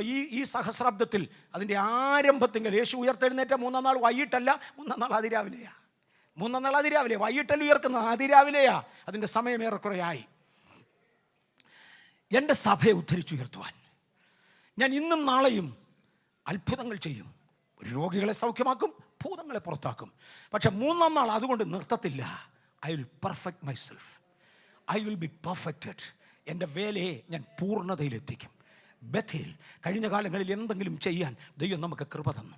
ഇന്നതിൻ്റെ പൂർണ്ണതയിൽ കൊണ്ടുവരുവാൻ ഒരു തീരുമാനത്തോടെ മടങ്ങും. ഞാൻ 3-ാം നാളിൽ സമാപിക്കും. ഐ വിൽ ബി പെർഫെക്റ്റഡ് എന്ന് ഇംഗ്ലീഷിൽ കൊടുത്തിരിക്കുന്നത്. യോഹന്നാൻ 9:4 യേശു പറഞ്ഞു. നമ്മളോടുള്ളൊരു വാക്കാ കേട്ടോ, എല്ലാം നമ്മളോടാ. യോഹന്നാൻ 9:4 യേശു പറഞ്ഞു, ആർക്കും പ്രവർത്തിച്ചുകൂടാത്തൊരു രാത്രി വരുന്നുണ്ട്. എത്ര വർഷം കൂടി ഇതുപോലെ പോകുമെന്ന് ആർക്കും അറിയത്തില്ല. ആർക്കും പ്രവർത്തിച്ചുകൂടാത്ത ഒരു രാത്രി വരുന്നു. പരിശുദ്ധാത്മാവ് ഇവിടുന്ന് മാറ്റപ്പെടും. ഇന്നിവിടെ പ്രകാശിക്കുന്ന ദൈവത്തിൻ്റെ വെളിച്ചമായ പരിശുദ്ധാത്മാവുണ്ടല്ലോ, ഇവിടുന്ന് അങ്ങ് മാറ്റപ്പെടും. ആർക്കും പ്രവർത്തിച്ചുകൂടാത്ത ഒരു രാത്രി വരുന്നു. ആ ഇരുൾ വരുന്നതിന് മുന്നമേ ഇരുൾ നിങ്ങളെ പിടിക്കാതിരിക്കുവാൻ വെളിച്ചമുള്ളിടത്തോളം, പകലുള്ളിടത്തോളം വെളിച്ചത്തിൽ നടക്ക്. കർത്താവേ, എൻ്റെ സമയം തീരാറായ സ്തോത്രം. ഇന്നത്തേത് നാളെ ഉണ്ടോ എന്ന് ദൈവത്തിനറിയാം. ഇത് നമ്മുടെ മേലൊന്ന് പകരാൻ കർത്താവ് ആഗ്രഹിക്കുന്നു. യോഹന്നാൻ 1:9 സത്യവെളിച്ചം ലോകത്തിലേക്ക് വന്നുകൊണ്ടിരുന്നു. ഞാൻ മുമ്പേ പറഞ്ഞ എബ്രായർ 1:1 ഭാഗമായും വിവിധമായും ഇത് വന്നുകൊണ്ടിരുന്നു. സത്യവെളിച്ചം ലോകത്തിൽ വന്നുകൊണ്ടിരുന്നു. ആ വെളിച്ചം പ്രാപിച്ചവരൊക്കെയും അതിനകത്ത് നടന്നു. പക്ഷേ യോഹന്നാൻ്റെ സുവിശേഷം 8:12 വെളിച്ചത്തിൽ നടക്കാൻ യേശു നമ്മോട് ആവശ്യപ്പെട്ടു. അത് കൂട്ടായ്മയെ കാണിക്കുന്നതാണ്. സഹോദരന്മാരെ, നമുക്കൊരു കൂട്ടായ്മയുണ്ട്. ഇത് മറക്കല്ല. ഈ ആഴ്ച ബഥേലിലും വന്നു, ആഴ്ച മറ്റേ എല്ലും പോയി, പിന്നെ 3-ാമത്തെ ആഴ്ച മറ്റെങ്ങാണ്ടും പോയി. എൻ്റെ മോനെ, ഉത്തരവാദികളായി നിങ്ങൾക്ക് ആരുമില്ല. എന്നെ ഒരുപാട് പേര് വിളിച്ച് പ്രാർത്ഥിക്കണമെന്ന് പറയാറുണ്ട്. ഞാൻ പ്രാർത്ഥിക്കാറുമുണ്ട്. പക്ഷേ എൻ്റെ ഇറച്ചി ഒരാൾ വിളിച്ച് പ്രാർത്ഥിക്കണമെന്ന് പറഞ്ഞാൽ തിങ്സ് ആർ ഡിഫറെൻറ്റ്. നിങ്ങൾക്ക് മനസ്സിലാകുന്നുണ്ടാവും. ഞാൻ ഭക്ഷണം കഴിച്ചുകൊണ്ടിരിക്കുമ്പോൾ ആരെങ്കിലും എൻ്റെ അടുക്കൽ എനിക്കൂടെ തരാമോ എന്ന് ചോദിച്ചാൽ കൊണ്ടേ കൊടുത്തെന്ന് വരും. പക്ഷേ എൻ്റെ പിള്ളേരോട് ഭക്ഷണം കഴിക്കാൻ തരാമോ എന്ന് ചോദിച്ചിട്ടല്ല, കണ്ടുപിടിച്ച് കൊടുക്കാറുണ്ട്. Because it's an ownership. ഞാൻ എല്ലാവരോടും ഈ വർഷത്തേക്ക് എന്നെ കേൾക്കുന്ന സകലരോടും ഗെറ്റ് ആൻ ഓണർഷിപ്പ്. അനാഥരായി നടക്കാതെ കഥ പറഞ്ഞ് നിങ്ങൾ വെളിച്ചത്തിൽ നടക്ക്, എൻ്റെ കൂട്ടായ്മയിൽ നടക്ക്. എന്തോ എനിക്കറിയാൻ വയ്യ. ഞാനൊരു സാധാരണ ആവേശത്തിലല്ല ഇത് പറയുന്നത്. പരിശുദ്ധാത്മാവിനെ ഏൽപ്പിച്ച നിർബന്ധ നിയോഗത്തിലാണ് ഇത് പറയുന്നത്. ദൈവം ബഥേലിനെ വളർത്താൻ പോവുക. To entirely different dimension. നമ്മൾ 4-ാം സ്റ്റേജിലേക്ക് കടക്കുകയാണെന്നൊരു ആലോചന കഴിഞ്ഞ ദിവസം ദൈവാത്മാവ് പറഞ്ഞു. 3 സ്റ്റേജുകൾ കഴിഞ്ഞു. എനിക്ക് വ്യക്തമായി അറിയാം. ഞാൻ തിരിഞ്ഞിരുന്ന് ഇങ്ങനെ ആലോചിച്ചടാ, ഈ ദൂത് അന്ന് ഇന്ന് ഇങ്ങനെ 4-ാം സ്റ്റേജിലേക്ക് കയറുക. ഈ 4-ാം സ്റ്റേജിലേക്ക് കയറുമ്പോൾ കൂടെ പോകണമെങ്കിൽ എനിക്ക് നിങ്ങൾക്ക് ഒരുപോലെ അറിയായിരിക്കും. 2 വാഹനങ്ങൾ ഒരുമിച്ച് പോകുന്നത് അല്പം പ്രയാസമാണ്. ഒന്നിച്ച് നടക്കുന്നവർക്ക് കുഴപ്പമില്ല, 2 പേർക്ക് ഒരുമിച്ച് നടക്കാം. വലിയ റഷ് ഇല്ലാത്ത റോഡാണെങ്കിൽ. അല്പം റഷ് ഉണ്ടെങ്കിൽ അത് തന്നെ ബുദ്ധിമുട്ടാണ് 2 പേർക്ക് ഒരുമിച്ച് നടക്കുന്നത്. ഒരു 10 വണ്ടികൾ ഒരുമിച്ച് ഒരിടത്ത് പോയാൽ ഇമ്പോസിബിൾ. ഇതിനിടയ്ക്ക് ആരെങ്കിലുമൊക്കെ വന്ന് കയറും. ഒരുപോലെ സ്പീഡ് സൂക്ഷിച്ചു പോകുന്നത് പ്രയാസമാണ്. പലതിൻ്റെ നടുവിൽ സ്പീഡ് സൂക്ഷിച്ചു പോകേണ്ടതിന് സഭ അന്യോന്യം ബന്ധപ്പെട്ടിരിക്കാം. ഇടയ്ക്കിടയ്ക്ക് അന്യോന്യം നോക്കിക്കണം, മറ്റേ ഫോളോ ചെയ്യുന്ന ആൾ കൂടെ ഉണ്ടോ, എന്നെ കൂടെ ഇറങ്ങിയവരെല്ലാം ഉണ്ടോ എന്ന് ഇടയ്ക്കിടയ്ക്കൊന്ന് നോക്കിക്കോണം. ഒന്നിനെ കാണാതെ പോയെങ്കിൽ പസേ ഒന്ന് പോയേ എന്ന് പറഞ്ഞ് ദുഃഖത്തോടെ അടുത്തു വരാം. എൻ്റെ കൂട്ടായ്മയിൽ നടക്ക്. യേശുവിന് ഇതൊന്ന് ഇമ്പാർട്ട് ചെയ്യാൻ ആശയുണ്ട്. യേശുവിന് ദൈവശക്തി ഒന്ന് ഇമ്പാർട്ട് ചെയ്യാൻ ആശയുണ്ട്. യേശുവിന് നിങ്ങളെ നേടിയിട്ട് നിങ്ങളുടെ കാശടിക്കാനല്ല. യേശുവിന് നിങ്ങളെ കിട്ടിയിട്ട് നിങ്ങളുടെ പുരയിടം എഴുതി വാങ്ങിക്കാനല്ല. എന്നോടുകൂടെ നടക്കാൻ ആവശ്യപ്പെട്ടത് നമുക്ക് ഇങ്ങോട്ട് വല്ലതും തരാനാണ്. ആരുടെയും സ്തോത്ര കാഴ്ചയ്ക്കല്ല. നിങ്ങളെല്ലാം സ്തോത്ര കാഴ്ച കൊടുക്കണം, ഞാൻ കൊടുക്കുന്നുണ്ടല്ലോ. പക്ഷേ അതിനല്ല യേശു വിളിച്ചത്. യേശു വിളിച്ചതിൻ്റെ ഭാഗങ്ങളിൽ ഇതെല്ലാം ഉണ്ടില്ലെന്നല്ല ഞാൻ പറഞ്ഞില്ല. എന്നാൽ എന്നോടുകൂടെ എൻ്റെ കൂട്ടായ്മയിൽ നടക്ക്. ഇരുളിൽ നിങ്ങളെ പിടിക്കാതിരിക്കേണ്ടതിന് പകലുള്ളിടത്തോളം ഇരുളിൽ വെളിച്ചത്തിൽ നടന്നുകൊള്ളുക. യോഹന്നാന്റെ സുവിശേഷം 1:9 പ്രകാശം വന്നുകൊണ്ടിരുന്നു. എബ്രായർ 1:1 പണ്ട് ഭാഗമായി കൊടുത്തോണ്ടിരുന്നു. യോഹന്നാൻ 8:12 യേശു വെളിച്ചമാണ്, നാം യേശുവിനോട് കൂടെ ആ വെളിച്ചത്തിൽ നടക്കാം. 12:35-36 വെളിച്ചത്തിൽ വസിക്കുക. ഇടയ്ക്ക് ഇവിടെ ഇടയ്ക്ക് അവിടെ ഇതന്നെ ഇടപെട ഇങ്ങനെയൊക്കെ പോകുന്നേ. ഐ ഡോണ്ട് നോ ആരുടെയൊക്കെ ഹൃദയങ്ങളോട് ദൈവം ഇടപെടുന്നേ. Be careful. ഒരു കുടുംബത്തിൻ്റെ ഉത്തരവാദിത്വം നമുക്ക് ഏറ്റെടുത്തേ പറ്റൂ. ആളുകൾ എൻ്റെ അടുക്ക വന്ന് കംപ്ലൈൻറ്റ് പറഞ്ഞിട്ടുണ്ട്, ഞാൻ വിവാഹിതനാണ്. ഇടയ്ക്കൊക്കെ വീട്ടിലും പോവും, ഇടയ്ക്ക് വേറെയും പോവും.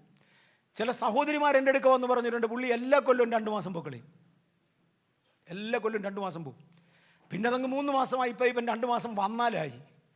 ഇയാൾ എവിടെയാണോ പോകുന്നത്? പലയിടത്തും പോകാനുണ്ട്, ഓരോ മാസം വീതം. അതിനെ ഫാമിലി എന്ന് വിളിക്കുമോ? It is nonsense. നമുക്ക് ദൈവത്തോടുകൂടെ നടക്കാം. ദൈവവുമായും ദൈവസഭയുമായും നമുക്കൊരു കൂട്ടായ്മ ബന്ധമുണ്ട്.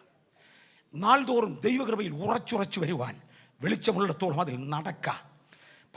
യോഹന്നാൻ 12:35-36 വെളിച്ചത്തിൽ വസിക്കാം. എഫെസ്യർ 5:14 വായിച്ചോ. ഉറങ്ങുന്നവനെ ഉണർന്ന് മരിച്ചവരിൽ നിന്ന് എഴുന്നേൽക്കാം.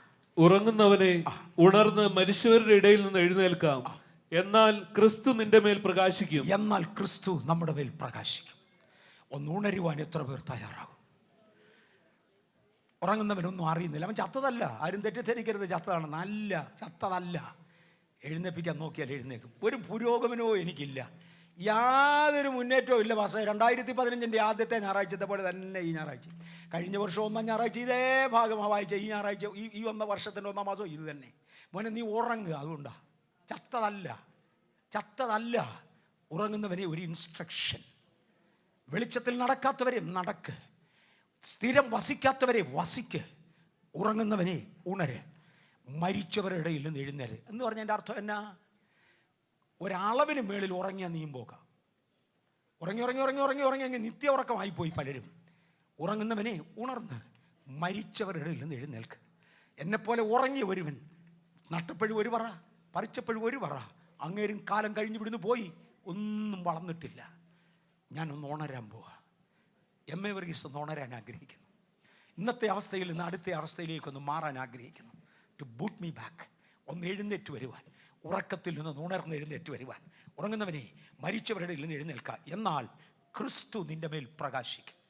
ആ ക്രിസ്തുവിൻ്റെ മുഖത്തുണ്ടായിരുന്ന പ്രകാശം ഉണ്ടല്ലോ, ആദാം കെടുത്തിക്കളഞ്ഞ പ്രകാശം, അതിൻ്റെ ഉദയത്തിന് വേണ്ടി യോഹന്നാനെ മുൻകാട്ടിയായി അയച്ചു.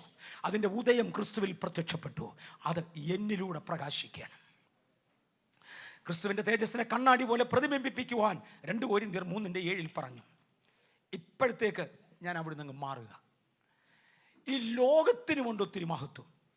ഒരു കോൺട്രാസ്റ്റിലോട്ട് കൊണ്ടുവരിക. ഈ ലോകത്തിനുമുണ്ട് ഒത്തിരി മഹത്വം. അത് ലൂസിഫർ കൊണ്ടുവന്നതാ. മത്തായിയുടെ സുവിശേഷം 4-ാം അധ്യായത്തിൽ ഒരിക്കൽ നമ്മുടെ കർത്താവായ യേശു പരീക്ഷിക്കപ്പെടേണ്ടതിന് വേണ്ടി പോകുമ്പോൾ ലൂസിഫർ യേശുവിൻ്റെ അടുക്കൽ വന്ന് വെച്ച് ഈ ഭൂമിയും അതിൻ്റെ സകല മഹത്വവും കാണിച്ചു. പറഞ്ഞു, വാ. ഔവ അതിൻ്റെ പുറകെ വന്ന് നിനക്കറിയാമോ? കാണാൻ നല്ലതും മണക്കാൻ കൊള്ളാവുന്നതും ഞാൻ ചേർക്കുക, തിന്നാൻ രുചിയുള്ളതും ബുദ്ധിക്ക് അഭികാമ്യവുമെന്ന് ഔവയെ തോന്നിപ്പിച്ച് ഞാൻ കാണിച്ച മോഹത്തിൻ്റെ പുറകെ വന്നറിയാമോ? വാ. ലോത്തൻ്റെ പുറകെ പോരുന്നറിയാമോ? ലോകമോഹം നോക്കി വാ. മഹാനായ ശലോമോൻ വലിയ ദേവാലയം പണിത് ദൈവത്തിൻ്റെ തേജസ് ഇറക്കി കൊണ്ടുവന്നവൻ കാലത്തിൻ്റെ പോക്കിൽ അരുതത്തടത്തി എന്ന് കൂട്ടുപെട്ട് എൻ്റെ മോഹത്തിൻ്റെ പുറകെ വന്നറിയാമോ? വാ. യേശു പറഞ്ഞു, പോടാ എൻ്റെ പുറകിൽ. നിന്റെ പുറകെ വന്ന ലോത്തല്ല ഞാൻ. യേശു പറഞ്ഞു, ലോത്തിൻ്റെ ഭാര്യയെ ഓർത്തോൺ. ഞാൻ ആ കൂട്ടത്തിലല്ല. Praise the Lord. ഞാൻ ഔവയുടെ കൂട്ടത്തിലല്ല. ഞാൻ ഒടുക്കത്തെ ആദാമാ, ജീവിപ്പിക്കുന്ന ആത്മാവാ. ലോകത്തിൻ്റെ മോഹം പലരെയും വിളിക്കും. 1 യോഹന്നാൻ വിളിച്ചു പറഞ്ഞു, ജഡമോഹം, കൺമോഹം, ജീവനത്തിൻ്റെ പ്രതാപം എന്നിങ്ങനെ ഭൂമിയിലുള്ള നിങ്ങളുടെ അവയവങ്ങളെ മരിപ്പിപ്പീൻ. ഇത് ലോകത്തിന് ചിന്ത ദൈവത്തിന് ശത്രുത്വമാണ്, ദൈവത്തോടുള്ള ചിന്ത ലോകത്തിന് ശത്രുത്വമാണ്. അങ്ങനെ ജീവിക്കുന്ന ദൈവത്തിൻ്റെ പൈതലേ, ദൈവം നമ്മെ കൊണ്ട് പലതും ചെയ്യിക്കും. മോശയെക്കാളധികം മുഖതേജസ്സോടെ നമ്മിൽ ചിലർ എഴുന്നേൽക്കും. പൗലോസൊക്കെ കൊണ്ട് ചോദിക്കുന്ന ചോദ്യം, മോശ എന്നൊക്കെ എന്നെ കിരികിര വിറയ്ക്കും. പൗലോസ് ചോദിക്കുന്ന ചോദ്യം, കൊല്ലുന്ന ശുശ്രൂഷ, അക്ഷരത്തിൻ്റെ ശുശ്രൂഷ, കൽപ്പലകയിൽ എഴുതിയ ശുശ്രൂഷ മുഖത്തിൻ്റെ തൊക്ക് പ്രകാശിപ്പിച്ചെങ്കിൽ മനുഷ്യൻ്റെ ഹൃദയ മാംസപ്പലകകളിൽ എൻ്റെ ദൈവം എഴുതിയ തേജസ്സിൻ്റെ ശുശ്രൂഷ, പരിശുദ്ധാത്മാവിൻ്റെ ശുശ്രൂഷ, പരിശുദ്ധാത്മാവ് നമ്മളെ കൊണ്ട് ശുശ്രൂഷിപ്പിക്കുക. ആ ആത്മാവിൻ്റെ ശുശ്രൂഷ അത് ചെയ്യുന്ന ദൈവപൈതലേ, എത്രയധികം തേജസ്സിലേക്ക് മാറും, എത്രയധികം തേജസ്സിലേക്ക് മാറും. എന്നെ പലരേക്കാൾ ഉന്നതമാക്കുവാൻ, നമ്മെ പലരേക്കാൾ ഉന്നതമാക്കുവാൻ, ആ ദൈവത്തിൻ്റെ മഹത്വത്തിന് സാക്ഷി നിൽക്കുവാൻ നമുക്ക് കർത്താവ് കൃപ തരും. പക്ഷേ യേശു പറഞ്ഞു, നിങ്ങൾ പ്രാർത്ഥിക്കുമ്പോൾ രാജ്യവും ശക്തിയും മഹത്വവും അങ്ങേക്കുള്ളത്. ദൈവത്തിൻ്റെ മഹത്വം നമ്മൾ എടുക്കരുത്. ബോസ്റ്റ് ചെയ്യുവാൻ പലർക്കും കഴിയും, നമുക്കതിനൊന്നുമില്ല. ആകുന്നത് കൃപയാൽ, ആകുന്നത് കൃപയാൽ. പൗലോസേ, അങ്ങയുടെ മുഖതേജസ് കുറവാണോ? അദ്ദേഹം പറഞ്ഞു, അല്ല, ഞാൻ അതിശ്രേഷ്ഠതയുള്ള അപ്പോസ്തലന്മാരിൽ ഒട്ടും ചെറിയവനല്ല. പക്ഷേ എനിക്ക് പ്രശംസിപ്പാനുള്ളത് ക്രൂശിലാണ്. എനിക്ക് പ്രശംസിപ്പാനുള്ളത് ക്രൂശിലാണ്. ക്രൂശിൽ ദൈവം എനിക്ക് വേണ്ടി തന്നതാണ്. സഭയ്ക്ക് വേണ്ടി വില മുടക്കുമ്പോൾ യേശു ആ പാക്കേജിൽ ഉൾപ്പെടുത്തിയതാണ്. ആ പാക്കേജിൽ ഉൾപ്പെടുത്തിയതാണ്. മഹത്വം നിങ്ങൾ കർത്താവിന് കൂടെ, രാജ്യവും ശക്തിയും മഹത്വവും ദൈവത്തിനുള്ളതാ. പിതാവിനുള്ളതാ. ഇന്ന് പകൽ അതൊന്ന് സൂക്ഷിക്കുന്ന ദൈവ പൈതലേ, യേശു ഒന്ന് മടങ്ങി വരുമെന്ന് പറഞ്ഞ് ഞാനങ്ങ് നിർത്തട്ടെ. യേശു മടങ്ങി വരുമ്പോഴുണ്ടല്ലോ, മത്തായി 16:27 മനുഷ്യപുത്രൻ തന്റെ പിതാവിന്റെ മഹത്വത്തിൽ തന്റെ ദൂതന്മാരുമായി വരും. മറിക്കരുതേ. മനുഷ്യപുത്രൻ ഒന്നൂടെ വരും, മുൾക്കിരീടം ചൂടാനല്ല. ഏലി ഏലി ലമ്മാ ശബക്താനി എന്ന് കാൽവറിയിൽ ഉറക്ക നിലവിളിച്ചവൻ തിരിച്ചു വരുന്ന വരവിൽ എൻ്റെ വിശുദ്ധന്മാരെ മടങ്ങി വരുവേ. പിതാവേ, എൻ്റെ പ്രാണൻ തൃക്കരങ്ങളിൽ എന്ന് എൻ്റെ ആത്മാവിനെ തൃക്കരങ്ങളിലേക്ക് ഏൽപ്പിക്കുന്നുവെന്ന് പറഞ്ഞ് ആത്മാവിനെ വിട്ടുകൊടുത്തവൻ, ജീവന്റെയും മരണത്തിൻ്റെയും താക്കോൽ തൃക്കരങ്ങളിൽ വഹിക്കുന്നവനായി മടങ്ങി വരുന്നത് താഴ്മയിലല്ല, പിതാവിൻ്റെ മഹത്വത്തിൽ. പിതാവിൻ്റെ മഹത്വത്തിൽ. അന്നൊരിക്കൽ അണഞ്ഞ് ഏദനിൽ നഷ്ടമായി പോയ ആദിമേ ആദാമിനെ റീപ്ലേസ് ചെയ്തുകൊണ്ട് തൻ്റെ മുമ്പിൽ വഴി ഒരുക്കുവാൻ വന്ന യോഹന്നാൻ പോലും കത്തുന്ന വിളക്കായി നിർത്തിക്കൊണ്ട് ലോകത്തിൻ്റെ വെളിച്ചമായി ഇതുവഴി നടന്നവൻ രാജ്യത്വം പ്രാപിച്ചൊന്ന് മടങ്ങി വരും.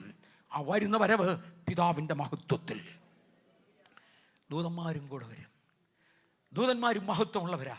നമ്മളവരെ 2 ഒക്കേഷനിൽ പ്രത്യേകിച്ച് എടുത്തു കണ്ടു. ദൂതന്മാർ മഹത്വത്തിൽ മാത്രമേ നടക്കത്തുള്ളൂ? അല്ല, അല്ലാതെ നടക്കും. അവിടെ ദൂതൻ എത്രയോ പ്രാവശ്യം ഇറങ്ങി വന്നു. വെറും മനുഷ്യവേഷത്തിൽ ഇറങ്ങി വന്നല്ലോ. അവർക്ക് വേഷം എടുക്കാൻ ഒക്കത്തില്ലെന്ന് ഞാൻ പറഞ്ഞില്ല.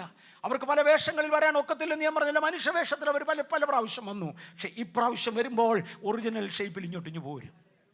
ഇവിടെ ഒന്നും കത്തുമെന്ന് പേടിക്കാനല്ല, കത്തിക്കാനാണ് വരുന്നത്. മഹത്വത്തിൽ ഇറങ്ങി വരും, തൻ്റെ ദൂതന്മാരുമായി വരും. യേശുവിൻ്റെ ജനന വർത്തമാനം അറിയിപ്പാൻ ഇറങ്ങി വന്നപ്പോൾ അവിടെയെല്ലാം തേജസ്സുള്ളതായി മാറി. യേശുവിൻ്റെ കല്ലറയ്ക്കൽ നിന്ന് കല്ലുരുട്ടുവാൻ ഇറങ്ങി വന്നപ്പോൾ മിന്നുന്ന വെള്ളവസ്ത്രം ധരിച്ച് തേജോമയന്മാരായ ദൂതന്മാർ ഇറങ്ങി വന്നു. അവരുടെ എത്ര ശക്തി അവർക്കുണ്ടായിരുന്നറിയാമോ? യേശുവിൻ്റെ കല്ലറയ്ക്കൽ 3-ാം നാളിൽ യേശു ഉയർക്കുമെന്ന് നേരത്തെ അറിയാമായിരുന്നതിനാൽ റോമാ ഗവൺമെന്റിന്റെ മുദ്ര വെച്ചേച്ച് 3-ാം നാൾ വെളുപ്പിനെ അതിഗൗരവത്തോടുകൂടെ കുന്തവും ശൂലവും വാളുമൊക്കെ പിടിച്ച് കാവൽ നിൽക്കുന്ന പടയാളികളെ മറിച്ചിടുവാൻ ആവശ്യമുള്ള ശക്തിയിലാണ് ഇറങ്ങി വന്നത്. കരിക്കാനുള്ള ശക്തിയിലല്ല, കൊല്ലാനുള്ള ശക്തിയിലല്ല. ആ പ്രഭാവത്തിൽ ഇറങ്ങി വന്നെങ്കിൽ തീർന്നേനെ. പക്ഷെ ആ പ്രഭാവത്തിൽ അല്ല ഇറങ്ങി വന്നത്, കേവലം ഇവരെ ഒന്ന് തള്ളിയിടാൻ വേണ്ടിയാ. ഇപ്പൊ കുത്തുവെന്നും പറഞ്ഞുകൊണ്ട് നിന്നവർ ഈ പ്രകാശം കാണുകയും മരിച്ചവരെ പോലെ പുറകോട്ട് വീണു. ഇന്ന് പകൽ ഈ ദിവസങ്ങളിൽ എൻ്റെ ദൈവത്തിൻ്റെ പൈതലേ, എൻ്റെയും നിങ്ങളുടെയും മുമ്പിലുള്ള ചില എതിരാളികളെ പുറകോട്ട് മറിക്കേണ്ടതിന് ഒരു ദൈവശക്തിയുമായി ദൈവ സാന്നിധ്യം ഇറങ്ങി വരട്ടെ. ഒരു ദൈവശക്തിയുമായി ദൈവ സാന്നിധ്യം ഇറങ്ങി വരട്ടെ. ദൂതന്മാർ ഇറങ്ങി വരട്ടെ. നമ്മൾ പറഞ്ഞെങ്കിലേ സംഭവിക്കത്തുള്ളൂ. വിശുദ്ധ ദൂതന്മാരെ ദൈവജനത്തിന് മുമ്പിൽ വഴി തുറക്കേണ്ടതിന് എതിരായി നിൽക്കുന്ന ശക്തികളെ മറിച്ചിട്ട് വ്യാപരിക്കുന്ന ദൈവിക പ്രഭയിൽ നിങ്ങൾ ഇറങ്ങി വന്നേ മതിയാകൂ. എൻ്റെ മനുഷ്യപുത്രന്റെ മഹത്വത്തിൽ വെളിപ്പെടും. വായിച്ചാട്ടെ. അപ്പോൾ അവൻ ഓരോരുത്തനും അവനവന്റെ പ്രവൃത്തിക്ക് തക്കവണ്ണം പകരം നൽകും. ഇന്ന് ഇതിനകത്തിരിക്കുന്ന നമ്മെ വിളിച്ച് പ്രവൃത്തിക്ക് തക്കവണ്ണം പകരം തരും. ഗ്രേസ്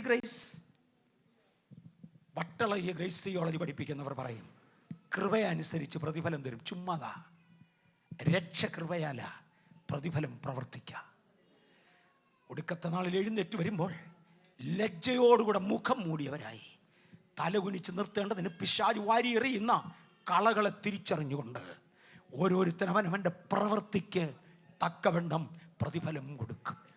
തൻ തേജസ്സിൻ്റെ സിംഹാസനത്തിൽ ഇരുന്ന് രാജാവായി ഭരിക്കുമ്പോൾ നീ 10 പട്ടണത്തിന് അധിപനായിരിക്കുക, നീ 5 പട്ടണത്തിന് അധിപനായിരിക്കുക. നിങ്ങൾ എന്നോടുകൂടെ രാജാക്കന്മാരായി ഭരിക്കുമെന്ന് പറഞ്ഞവനായ ദൈവം ഇന്ന് എത്ര ശത്രുവിനെ നിങ്ങൾ കീഴടക്കി, അതിനൊത്തവണ്ണം നിങ്ങൾക്കൊരു പ്രതിഫലം തരുവാൻ. എത്ര ആത്മാക്കളെ നാം നേടി, അതിനൊത്തവണ്ണം ഒരു പ്രതിഫലം തരുവാൻ. വായിക്കുന്നില്ല, ദാനിയേൽ 12:3 വരുമ്പോൾ ബുദ്ധിമാന്മാർ അന്ന് ആകാശമണ്ഡലത്തിലെ പ്രഭ പോലെയാ. ഇന്ന് നിലത്തെ പൊടി പോലിട്ട് ചവിട്ടുകല്ലേ. എഴുതാനും വരയ്ക്കാനും അറിയാൻ വയ്യാത്തവും പോലും ആത്മീയനെതിരെ കാർട്ടൂൺ വരയ്ക്കും. നിങ്ങൾ മനസ്സിലാകുന്നുണ്ടല്ലേ? ആത്മീയ ഭാഷ എന്തെന്നറിയാൻ വയ്യാത്തവൻ പരിഹാസ ഭാഷയിൽ ആത്മീയനെ അപമാനിക്കും. ഭൂമിയിലെ പൊടി പോലെ ഇന്നിട്ട് ചവിട്ടും.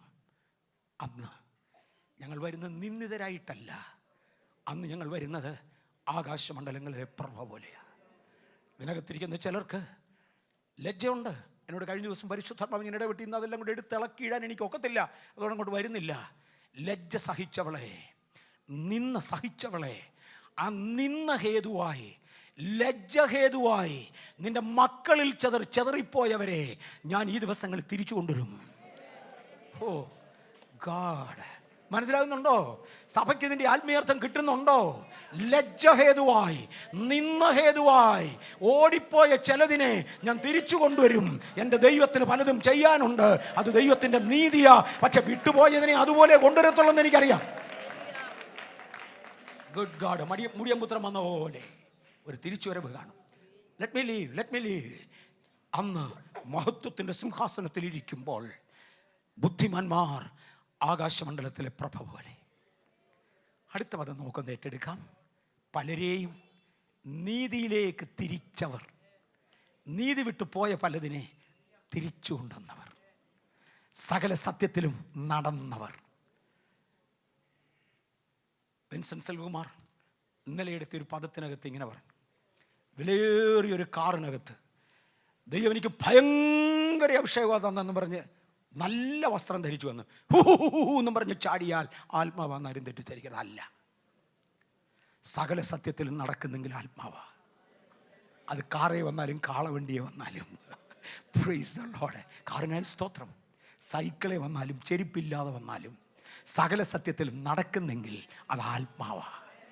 സകല സത്യത്തിലും നടക്കുന്നില്ലെങ്കിൽ അത് ദൈവാത്മാവല്ല. Praise the Lord. എൻ്റെ വാക്കുകളല്ല, ഞാൻ അദ്ദേഹത്തിൻ്റെ വാക്കുകൾ ആവർത്തിക്കുകയായിരുന്നു. ഇതിനകത്തിരിക്കുന്ന ദൈവ പൈതലേ, അന്തിമ ദിവസത്തിൽ യേശു രാജാവായി വരുമ്പോൾ തന്നോട് ഒരുമിച്ച് വാഴുവാൻ നാം ചിലത് ചെയ്യാം. മഹത്വം ഈ ദിവസങ്ങളിൽ വെളിപ്പെടട്ടെ. മുഖ തേജസ് നമ്മിൽ പ്രതിബിംബിക്കട്ടെ. കണ്ണാടി മൂടുപടം മാറിയ നീങ്ങിയ മുഖത്ത് കർത്താവിൻ്റെ തേജസ്സിനെ കണ്ണാടി പോലെ പ്രതിബിംബിപ്പിക്കേണ്ടതിന് കർത്താവെ ഞാൻ എന്നെ വിട്ടുതരുന്നു എന്ന് പറയുന്നവർക്കായി സ്തോത്രം. ഒരു പുത്തൻ സമർപ്പണത്തിലേക്ക് നമുക്ക് വീണ്ടും വരാം. ഞാൻ എന്നും പുതിയ സമർപ്പണത്തിലേക്ക് ആളുകളെ വിളിക്കാൻ ആഗ്രഹിക്കുന്നുണ്ട്. എല്ലാ ആഴ്ചയും ചെയ്യുമെന്നല്ല ഞാൻ പറഞ്ഞത്, കൂടെ ചെയ്യാറുണ്ട്. എന്തിനാണെന്നറിയാമോ? അത് വേണമെന്നേ. വീണ്ടും നമ്മെ ദൈവസന്നിധിയിൽ പ്രതിഷ്ഠിക്കുവാൻ, വീണ്ടും നമ്മെ ദൈവസന്നിധിയിൽ താഴ്ത്തുവാൻ. ചില കൊച്ചു കുഞ്ഞിനെ അമ്മ എടുത്തേച്ച്, നല്ല മോനെ, നല്ല മോളാ, ഐ ലവ് യു എന്ന് ഇംഗ്ലീഷുകാരും പറയും. അങ്ങനെ എപ്പോഴും പറഞ്ഞില്ലേ ലവ് ചെയ്യത്തില്ലയോ? They love each other. അമ്മയും കുഞ്ഞും അല്ലേ, സ്നേഹമില്ലാതിരിക്കുമോ? Then why do you pronounce it? ബന്ധം ഒന്നുകൂടെ അടുപ്പിക്കുക. ഭാര്യ ഭർത്താക്കന്മാരങ്ങനെ പറയുന്നവരുണ്ട്. ഞാൻ അന്തരീക്ഷം കളയുന്നില്ല. നമ്മുടെ നാട്ടിൽ അധികം പേര് അങ്ങനെ ചെയ്യാറില്ല, പക്ഷെ അങ്ങനെ ചെയ്യുന്നവരുണ്ട്. ഞാൻ ഒരിക്കൽ പറഞ്ഞ് 2 ദിവസം അവർ ചെയ്തില്ല, തിരിച്ചു വരും പാർട്ടിയെ കാണുകയില്ല. ഇതെല്ലാം വെറും ടെമ്പററിയാണ്. അതുകൊണ്ട് ഇതൊക്കെ അവർക്ക് ആവശ്യമാണ്. ദൈവകൃപയാൽ ഭാരതീയർക്ക്, പ്രത്യേകിച്ച് ആത്മീയ ലോകത്തിൽ എവിടെ പോയാലും അതല്ല അവരുടെ ബന്ധം വേറൊന്നാണ്. അതുകൊണ്ട് ഈ പദങ്ങളുടെ ആവർത്തനത്തിൻ്റെ ആവശ്യമില്ല. പക്ഷെ ദൈവം നമ്മളോട് ഇടയ്ക്കിടയ്ക്ക് പറയും ഐ ലവ് യു. എന്തിനാണെന്നറിയാം? അല്ലെ നാളെ വരുമ്പോൾ ജീവിതം കൊണ്ടുപോകും. നമുക്ക് ദൈവത്തോടും തിരിച്ചു പറയാം, കർത്താവേ സോമായി. അത് പിശാചും കൂടെ ഒന്ന് കേട്ടോട്ടെ. ഇടപ്പിശാചേ, ഞങ്ങൾ യേശുവിനെ സ്നേഹിക്കുന്നു. ഇടപ്പിശാചേ, ഞങ്ങൾ ദൈവത്തെ സ്നേഹിക്കുന്നു. മൂടുപടം നീങ്ങിയ മുഖത്ത് കർത്താവിൻ്റെ തേജസ്സിനെ കണ്ണാടി പോലെ പ്രതിബിംബിപ്പിക്കുവാൻ കർത്താവേ ഞങ്ങൾ തിരുമുഖത്തേക്ക് നോക്കുന്നു. അങ്ങ് അടിയങ്ങളിലൂടെ പ്രകാശിക്കണമേ. മഹത്വം അങ്ങേക്ക്. എല്ലാ കണ്ണുകളും അരമിനിറ്റത്തേക്കൊന്ന് അടച്ചിട്ട് വെറും 30 സെക്കൻഡ് യേശുവിനെ തങ്ങളുടെ സ്വന്തം രക്ഷിതാവായി ജീവിതത്തിൽ അംഗീകരിക്കാൻ കഴിയാതെ ഞാനും പാടുന്നു, ഞാനും പ്രാർത്ഥിക്കുന്നു, ഞാനും കൂട്ടായ്മയ്ക്ക് വരുന്നു, പക്ഷേ ഞാൻ ഇതുവരെയും യേശുവിന് വേണ്ടി മാത്രം ജീവിക്കുമെന്നൊരു തീരുമാനം എൻ്റെ ജീവിതത്തിൽ ഇല്ല. ഒരു ഉഭയസമ്മതത്തിൻ്റെ പദത്തോടെ യേശുവിന് വേണ്ടി ജീവിക്കുവാൻ ഞാൻ എന്നെ തന്നെ വിട്ടുകൊടുക്കുന്നുവെന്ന് പറയുവാൻ, ഒന്ന് ഈ ടെൻറ്റിൻ്റെ അകത്ത്, ഈ ഓഡിറ്റോറിയത്തിൻ്റെ അകത്ത് ആരെങ്കിലും ഉണ്ടെങ്കിൽ ഞാൻ അവർക്കൊരവസരം കൊടുക്കും. മീഡിയകളുടെ മുമ്പിൽ എന്നെ ശ്രദ്ധിക്കുന്നവരായി ഉള്ളവരോട്, നാളെ DVD-കളിൽ CD-കളിൽ ഏതെങ്കിലുമൊക്കെ വഴിയിൽ ഇത് കാണുന്നവരോട് ഞാൻ ഈ ചോദ്യം ചോദിക്കട്ടെ: നിങ്ങളെ തന്നെ കർത്താവിന് വേണ്ടി ഒന്ന് പ്രതിഷ്ഠിക്കുമോ? ഈ പകൽ എൻ്റെ മുമ്പിലിരിക്കുന്നവരിൽ അങ്ങനെ പ്രതിഷ്ഠിക്കാൻ ആഗ്രഹിക്കുന്നവർ എത്ര പേരുണ്ട്? ഇതുവരെ അങ്ങനെ ഒരു പ്രതിഷ്ഠ എടുത്തിട്ടില്ലാത്തവർ ദയവായി ഒന്ന് എഴുന്നേറ്റ് നിൽക്കുവാൻ ഞാൻ കർത്താവിൽ അപേക്ഷിക്കുന്നു. അങ്ങനെ ആരെങ്കിലും ഉണ്ടെങ്കിൽ ഒന്ന് എഴുന്നേറ്റ് നിൽക്കാൻ അപേക്ഷിക്കുന്നു. എൻ്റെ ജീവിതം ഞാൻ കർത്താവിന് വേണ്ടി പ്രതിഷ്ഠിക്കുക. ആരെങ്കിലും അങ്ങനെ ഉണ്ടെങ്കിൽ ഒന്ന് എഴുന്നേറ്റ് നിൽക്കാൻ ഞാൻ ആവശ്യപ്പെടുക. ഞാൻ ആരും ഇതിനകത്ത് കാണുന്നില്ല, ഇതൊരു സഭായോഗമാണ്. ഒരുപക്ഷെ എല്ലാവരും കർത്താവിന് വേണ്ടി പ്രതിഷ്ഠിച്ചവരാകാം. പക്ഷെ ഒറ്റ കേസ് ഉണ്ടെങ്കിൽ I don't want to take a risk. അങ്ങനെ ഉള്ളവരുണ്ടെങ്കിൽ ഒന്ന് എഴുന്നേറ്റാട്ടെ. മീഡിയകളിൽ എന്നെ ശ്രദ്ധിക്കുന്നവർ ഇന്ന് പകൽ അങ്ങനെ ഒരു പ്രതിഷ്ഠ എടുക്കാനുള്ളവരുണ്ടെങ്കിൽ നിങ്ങൾ ഇരിക്കുന്നിടത്ത് നിങ്ങളുടെ ഒരു കൈ കഴിയുമെങ്കിൽ നിങ്ങളുടെ സ്ക്രീനിലോട്ട് വെച്ചാട്ടെ. കർത്താവേ, ഇന്ന് പകൽ അങ്ങയ്ക്ക് വേണ്ടി ഏൽപ്പിക്കപ്പെടുന്നവരെ ഞാൻ തൃക്കരങ്ങളിൽ തന്ന് അനുഗ്രഹിക്കുന്നു. ഒരു ദൈവശക്തിയും ദൈവകൃപയും അവരുടെ മേലിരിക്കണമേ. മൂടുപടം നീങ്ങിയ മുഖത്ത് കർത്താവിൻ്റെ തേജസ്സിനെ കണ്ണാടി പോലെ പ്രതിബിംബിപ്പിക്കുവാൻ യേശു ഞങ്ങൾക്ക് കൃപ തരണമേ. അങ്ങ് ഞങ്ങളിലൂടെ പ്രകാശിക്കണമേ. മഹത്വം അങ്ങയ്ക്ക് മാത്രമായിരിക്കും. ഞങ്ങൾ മൺകീടങ്ങളായിരുന്നു. ഒടുക്കത്തെ ആദാമേ ദൈവസന്തതികളാക്കി ദൈവമക്കളാക്കി ഞങ്ങളെ മാറ്റുവാൻ രക്തം കൊടുത്ത് ഞങ്ങളെ വിലയ്ക്ക് വാങ്ങി യേശുവേ ഇതാ തൃപ്പാദത്തിലേ കടിയങ്ങൾ അടുത്തു വരുന്നു. ഞങ്ങളെ താഴ്ത്തുന്ന കർത്താവേ, ഞാൻ ബേഥേലിനെ അനുഗ്രഹിക്കുന്നു. ഇതിൻ്റെ ബൗണ്ടറികൾ വലുതാകട്ടെ. വടക്കോട്ടും തെക്കോട്ടും കിഴക്കോട്ടും പടിഞ്ഞാറോട്ടും പെരുകത്തക്കവണ്ണം, വർദ്ധിക്കത്തക്കവണ്ണം, ദൈവിക നീതി ഞങ്ങളുടെ മേൽ നിവർത്തിക്കത്തക്കവണ്ണം വാതിലുകൾ ഞങ്ങൾ തുറക്കുന്നു. യേശുവിൻ്റെ നാമത്തിൽ ജനം കൂട്ടം കൂട്ടമായി ഉള്ളിലേക്ക് വരട്ടെ. വ്യത്യസ്ത ഭാഷകളിൽ വിവിധ ആരാധനയുടെ ഇടങ്ങളിൽ ദൈവശക്തി വ്യാപരിച്ചുകൊണ്ട് ആത്മാക്കൾ അകത്തു വരുവാൻ യേശുവിൻ്റെ അധികാരത്തിൽ ഇന്ന് പകൽ ഞങ്ങൾ ആവശ്യപ്പെടുകയാണ്. വിശുദ്ധ ദൂതന്മാരെ, അതിനുവേണ്ടി ഇറങ്ങി വരിക. വ്യത്യസ്ത രാജ്യങ്ങളിൽ, വ്യത്യസ്ത ഔട്ട് സ്റ്റേഷനുകളിൽ, വ്യത്യസ്ത ബ്രാഞ്ചുകളിൽ ഒരു വളർച്ച ഞങ്ങൾ പ്രഖ്യാപിക്കുന്നു. ബാംഗ്ലൂരിൽ ഞങ്ങൾ ഒരു വളർച്ച പ്രഖ്യാപിക്കുന്നു. ദൈവസഭകൾ വളരട്ടെ. ഈ ദേശത്ത് ഞങ്ങളെ അനുഗ്രഹിച്ച ദൈവമേ, അങ്ങയുടെ ജനത്തെ ഞാൻ വീണ്ടും ആ ദൈവിക കാവലിൽ ഏൽപ്പിച്ച് അനുഗ്രഹിക്കുന്നു. അങ്ങ് കാവലാണ്, സൂര്യനാണ്, പരിചയാണ്, എൻ്റെ പ്രശംസയാ, എൻ്റെ കിരീടമാ, എൻ്റെ ബലമാ, എൻ്റെ കൊമ്പ, എൻ്റെ പരിചയാ. ഹല്ലേലൂയ. എൻ്റെ കോട്ടയാണ്, എൻ്റെ കാവൽക്കാരനാണ്, എന്നെ നീതീകരിക്കുന്നവനാ. അങ്ങ് അടിയന് വേണ്ടി വാദിക്കുന്ന അഡ്വക്കേറ്റാ. അങ്ങന്റെ പിതാവാ, അങ്ങന്റെ ന്യായാധിപനാ. ഹല്ലേലൂയ. എൻ്റെ സകലത്തിലും സകലതുമായ യേശുവേ, ഇതാ ഞാൻ അങ്ങനിക്കുന്ന മക്കളും എന്ന് പറഞ്ഞുകൊണ്ട് ഞങ്ങളിതാ അടുത്തു വരുന്നു. അടുത്തൊരു തലമുറ തേജസ്സിലും വിശുദ്ധിയിലും ഈ മണ്ണിലും എഴുന്നേൽക്കുവാൻ ഞങ്ങൾ ഇന്ന് അവരെ ക്ഷണിക്കുന്നു. വരുവാനുള്ള തലമുറ യേശുവിന്റെ നാമത്തിൽ എഴുന്നേൽക്കട്ടെ. രോഗികൾ സൗഖ്യമാകാം, രോഗികൾ സൗഖ്യമാകാം. ഇന്ന് പകൽ ഒരു ദൈവശക്തി അവരുടെ മേൽ വ്യാപരിക്കട്ടെ. രോഗമുള്ള ശരീരങ്ങളെ ബലപ്പെടുക, സൗഖ്യമാകുക. ക്ഷീണിച്ച ഹൃദയങ്ങളെ ധൈര്യപ്പെടുക. തളർന്ന മുഴങ്കാലുകളെ ഉറച്ചു വരിക. തളർന്ന കൈകളെ ബലപ്പെട്ടു വരിക. തളർന്ന വ്യക്തിത്വങ്ങളെ ജീവന്റെ പുതുമയേറ്റെടുക്കുക. ഇന്ന് പകൽ ഒരു ദൈവിക സാന്നിധ്യത്തിന്റെ മറവിൽ ഞാൻ അങ്ങയുടെ ജനത്തെ ഏൽപ്പിക്കുന്നു. മുഴുവൻ മഹത്വം അങ്ങേക്കാകട്ടെ. മഹത്വം അങ്ങേക്ക് കർത്താവേ, യേശുവിന്റെ നാമത്തിൽ തന്നെ.